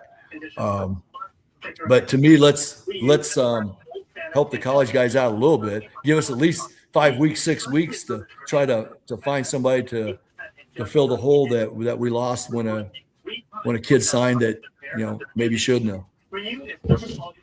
See, and doing it that way, I think it also helps with the transfer portal, because now you got the College World Series final. Next day is the first round of the draft. You're going to know by the time that draft is over if you're going to stay where you're at or if you're going to hit the portal. I think it makes sense to do that. Yeah. Do it that way. And it sounds like they're going to shorten the window for the portal next year quite a bit, which would fit what you're saying, Chris. Nice. So, got to ask you, when you're on the field, are you a seed guy, a gum guy, or nothing at all? Well, this is how far things have changed. I chewed Copenhagen for 35 years. So, and I started coaching when you could actually carry Copenhagen in your back pocket and chew it during the game, and it was legal. So I had to quit. And so, you know what I do? I chew coffee packets. Okay. Never heard of that. So that actually works with both of our sponsors. The reason I ask is one of our sponsors is Chinook Seeds. If you want the best seeds on the market that leave no bitter aftertaste, check out Chinook Seeds at chinookseedery.com. Use the promo code Golden Broom and get you 10% off. We've got every flavor. We've got every flavor you could think of. Cinnamon toast is my favorite. Well, being a turf team, you know, you've seen the signs. They don't like the seeds. That means somebody's out there picking them up with their fingers. So, like our guys, we still chew seeds, but they all have their cups they chew them in. There you go. That's awesome. Go ahead, Terry. I mean, I'm all out of questions. The ones I usually ask are off air now, but I don't have nothing. Okay, what do you got, Brad? I've already asked most of mine, man. He was great. Coach, you've answered so many questions. You've been so I mean, just your storytelling. My wife's We love going to come in here and yank me out like the Gong Show here pretty soon. And mine's the same. Don't worry. Okay. Just got a question in. Our good friend John Toth from Sports Bible up in Pittsburgh. He says, is it harder for cold weather schools to attract top level talent? It can be. It isn't always. You know, because if a kid listens, like if I have a chance to truly meet with the kid and talk to him, in reality, our practice situation indoors is about as good as it gets. I mean, I'd show you guys our facilities. Like we have the enormous football building. We got 4 drop down cages, and it happens to sit 55 yards from the back gate of our stadium. And then our cages where all of our training cages are another, it's like a triangle, all within 55 to 70 yards. And so if it's in having turf, we can move snow. So we can practice just probably as well, if not anybody in the South, because a lot of those places don't have those places. And if it's cold or icy or rainy, they're in a pole shed somewhere doing something. I mean, our practice setup is solid. And that's been one of the reasons why we have been able to win early in my time at Iowa. That football building got finished my second year. And then the other thing is, remember where I told you we played. Where did we play? Florida, Texas, Vegas, last year, Phoenix. I mean, we're going to warm weather to play early when a lot of those teams are playing in March weather in Iowa if they're trying to play at home in the Mid-South. So, I mean, and I've got plenty of guys that'll tell you, man, I froze to death in Dallas because, I mean, they're getting out early, but they have to get out early. So it's 30 degrees, 35 degrees, you know, ice storm, whatever. You know, if they'll listen and think logically, we go and play in warm weather and then come back and start playing, you know, when it's playable in Iowa. But there are kids that will just say, no, I just want that. That's what I want. And you're not going to talk them out of it. And they're not going to listen to any rational reasonings as to why. But yes, there are certain kids who will absolutely make it based on the weather. To me, you know, doing it as long as I have and having kids that played sports, who you play for is the most important thing, whether it's cold, warm, not so cold, nice facilities, bad facilities, whatever. The most important thing is who you play for. And, you know, we said it earlier, if after 2 weeks you find out that guy don't love you or care for you other than what you can do for him to win games, then you're not going to have fun regardless of where you're at, whether you're warm or cold. Okay, that's an interesting answer. Coach Robinson, who is, you know, he's College World Series winning coach. He's assistant at Cal State Fullerton with Augie. He asked, what is the worst Big Ten travel trip?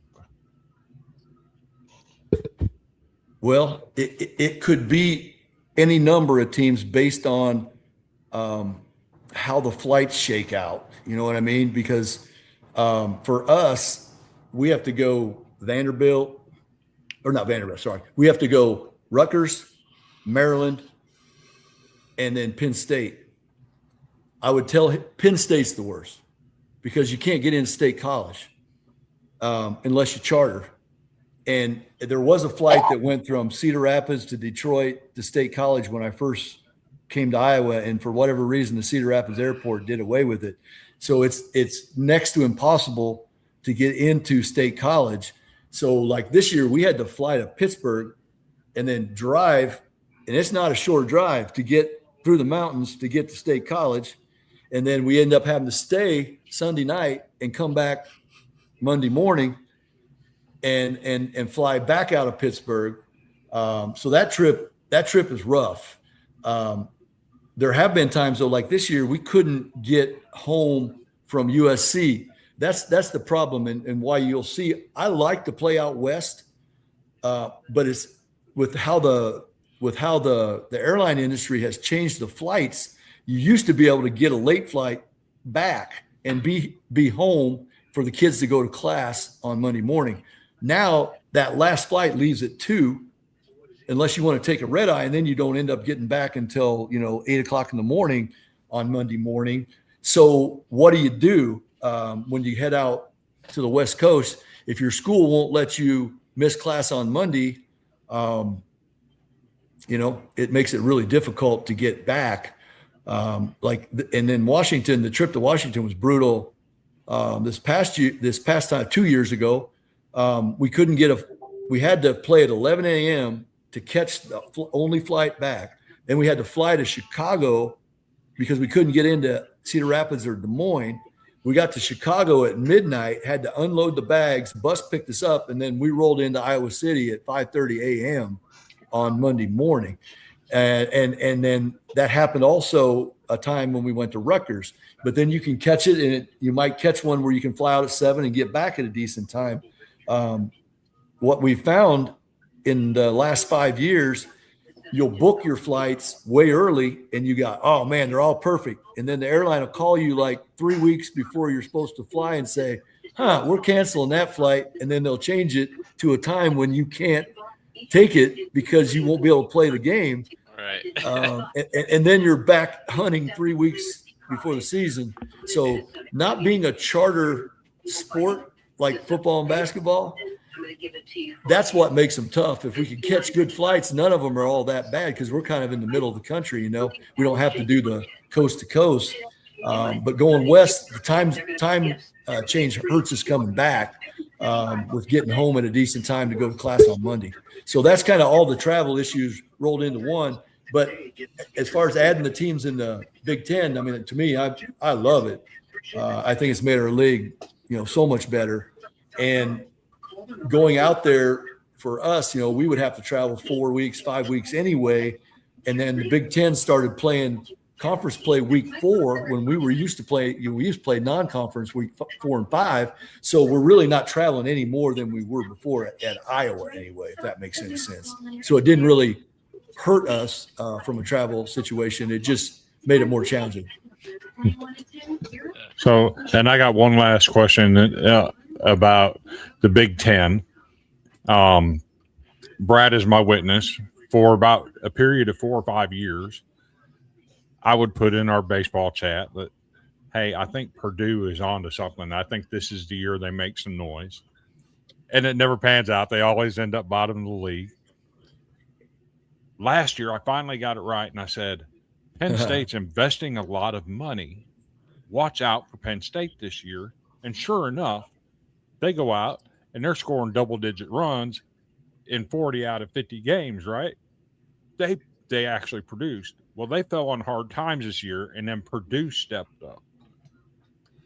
What has to happen for teams like Iowa, Purdue this year that absolutely took UCLA to the absolute limit in the Big Ten tournament, or a Vanderbilt that they get left out of the tournament for teams that maybe didn't have as good a record or something of that nature, or to get some of these G5 teams in, like who was it that got left out? Campbell got left out this year.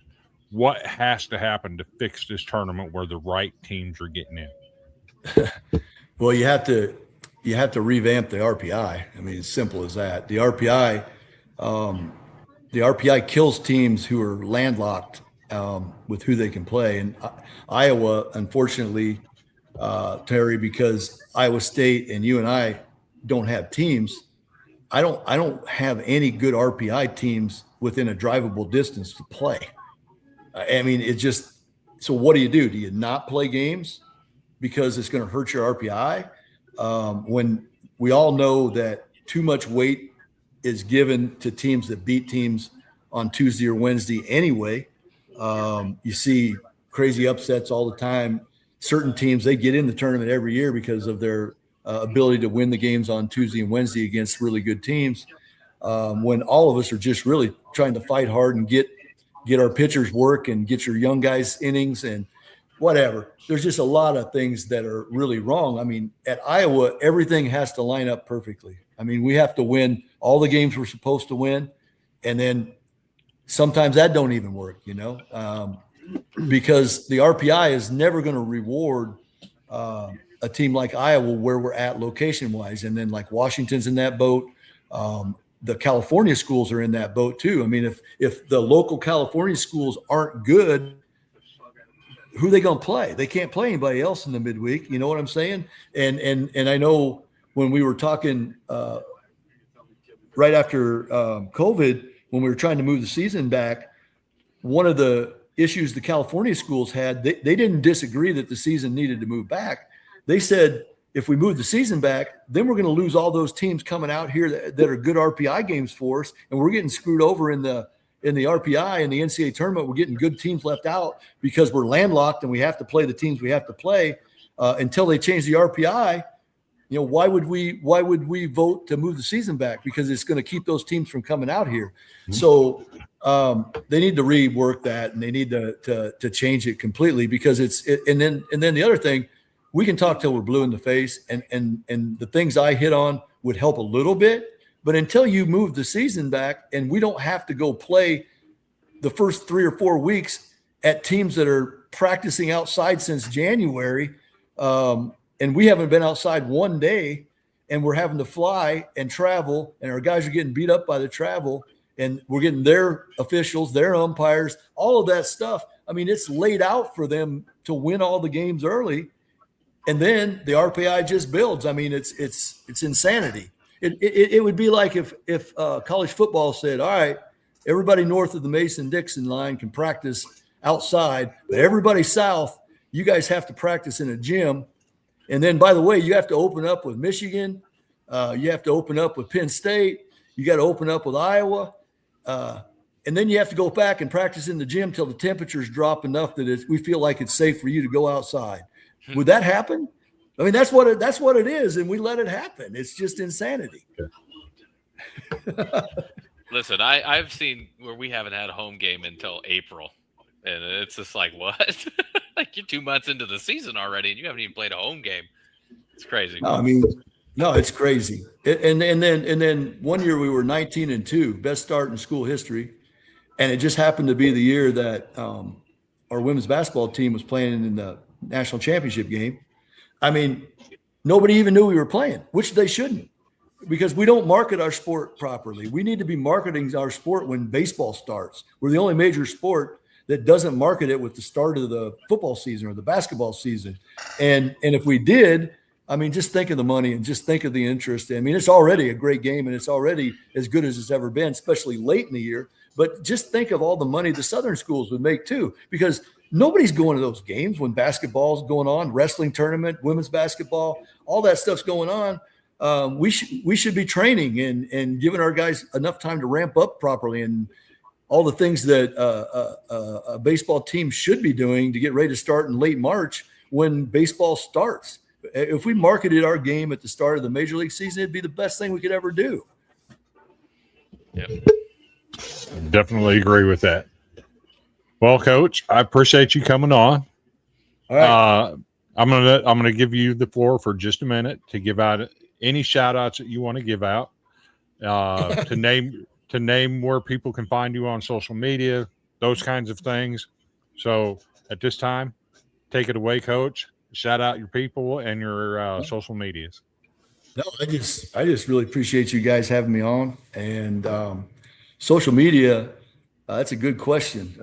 I'm on Instagram and I'm on X, but I don't even know. I'm not hard to find, so you just type my name in there, and I'm thinking you can find me exactly what it is. And then follow the Iowa stuff on social media is really well done and outstanding. They put a lot of good content out there, and just I don't know. I don't know if I have any shout outs or not. I'm just happy that we're getting close to starting a new season. Can't wait to get our guys on campus, see all the new faces, and we got a new pitching coach this year, and we got a new strength coach. Get them acclimated and get things going, and just a lot of super positives with the stadium being done and the Field of Dream game. It's just going to be a really fun fall. And then being a guy that played football and coached football at Upper Iowa for 10 years, I'm always excited to see Coach Ferentz's guys get going and start playing a lot of home games. And so the fall's a great time, and I'm really pumped and looking forward to it. Yeah, Coach, So for appreciate those you, that man. want to follow Coach on X, I just looked it up because I do follow him. It's at rheller21 on X. There we go. Okay. There we go.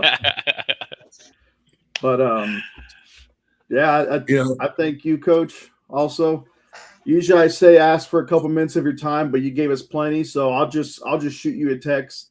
I won't keep you around waiting. Whenever we wrap things up. So yeah, I'll just shoot you a text from my Texas number here, and then I thank you enough. I was certainly honored to have you on. Get my increase, my baseball knowledge, and just to get to know all these coaches, kind of slightly on a personal level, like with their lighter side in their life, and I can't thank you enough. All right. So just a heads up, Coach. I'm going to let you know real quick. Brad does a lot of stuff in football. He does his own show, the Hawkoholics. They're going to be having a tailgate at Iowa City. Brad, give them the details. Maybe you can work something out where you guys can hook up or something. Hey, yeah, man. We'll be at it's called Hawks to Go. So I don't know if you've been to the trailer. A guy named Moose.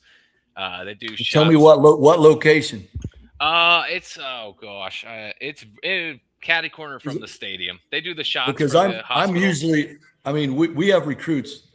We have recruits every weekend, pretty much. So I think there's only been in 13 years I've been to 4 games that we didn't have a recruit at. So I see all the guys between Carver, where I park, and my building, where the baseball field is. So I got, I know a bunch of the guys as I walk there, and then randomly I'll get over to that parking lot straight west of the press box, the main stadium. But I don't get much further than that on game day. It's on Golf View. So it's like right 120 Golf View. Golf View. Like, is it right there? Yeah, like right there. You can see the back of the press box and stuff, and we just kind of walk around, and we're right there by the Kinnick statue. Oh, okay, perfect. I know. Yep. Yeah, that's easy. Yeah, we do that, and they do shots for the kids, and they donate the money to the hospital, and we'll have a few of the old players with us, and we did it last year. It was a lot of fun. So you're more than welcome to come on by. What game? Ohio State. Okay. Yep. So we're gonna do a big one there. We had All Big right. Ten Network there last year for it, so we'll hopefully get them in there again. All right. See, we're working out details, right? You're more than welcome. Yeah. Well, the last time they were there, it came out our way pretty good. Yeah, I did. I'm excited. It's gonna be a fun one, man. I keep getting reminded of that because I was telling them in a private chat that I don't know that Iowa can beat Ohio State right now. That program is just on another level. And they said, yeah, remember what happened last time they came to Iowa City? They remind me all the time of that. Never forget, baby. That was a all-time great beatdown. It was. Yep. It was. It was an honor, Coach. Appreciate your time. All right, sir. guys. Appreciate you. You guys have a good one. Thank you, guys. You too. Appreciate Go it. Hawks. Thank you, Coach. Hawks. So, should we go over our housekeeping notes? Yes, sir. Terry looks confused. That was fun, gentlemen. So- Thanks for having me. Appreciate that. We have a major announcement to make tonight. I think Brad might know this, but I'm not sure. Tonight, our interview with Coach Heller is the last official Golden Broom podcast. The end of an era. We will be changing our name. You can still find us in the same locations. All we're doing is changing the name.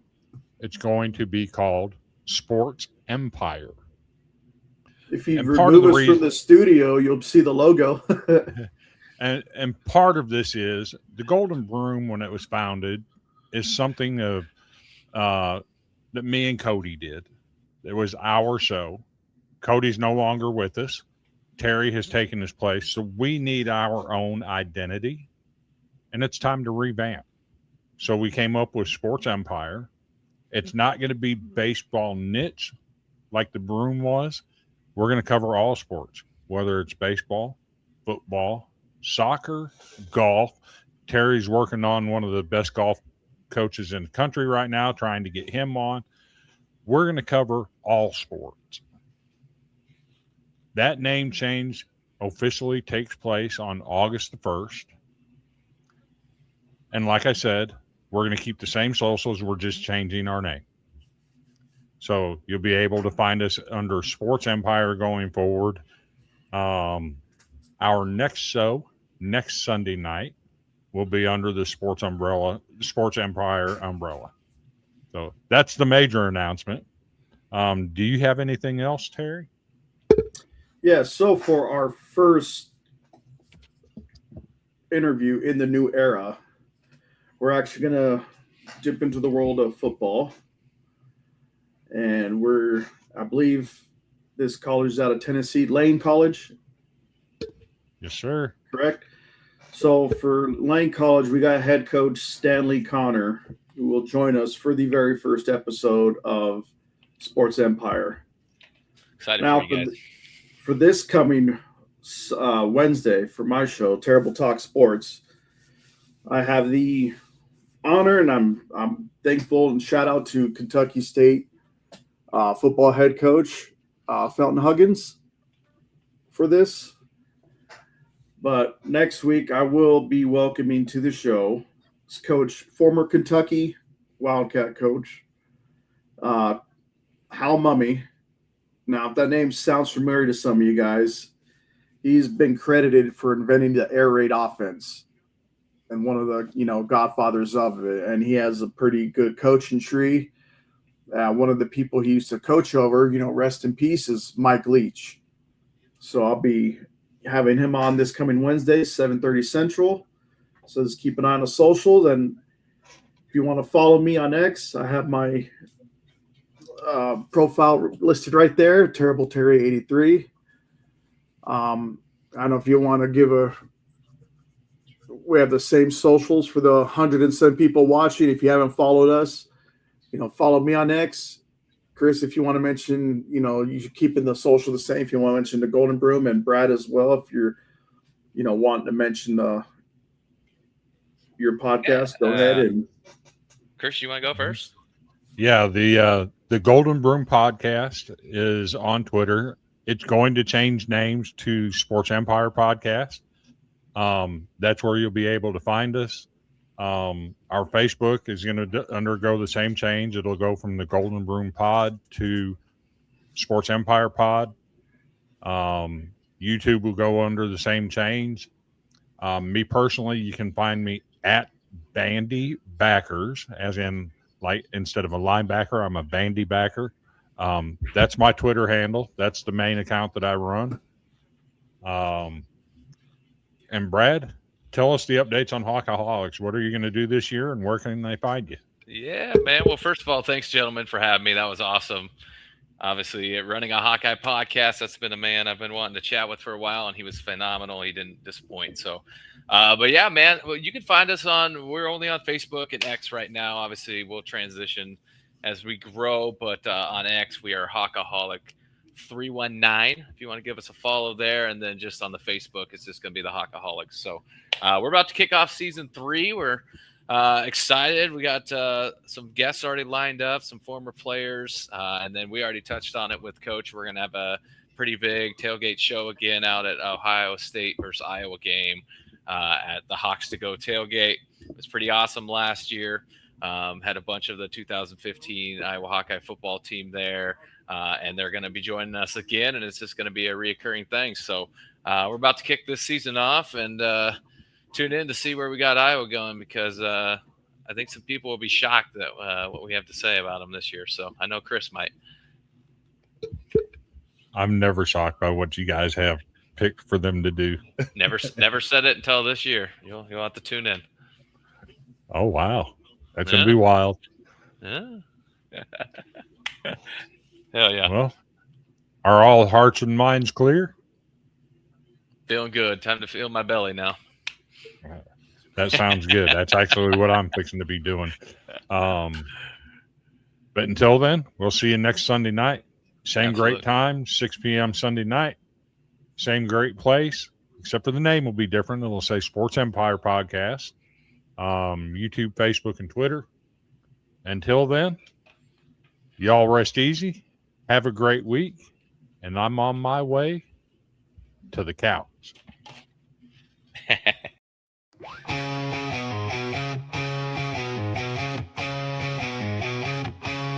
On the diamond where they play, sweeping competition every day.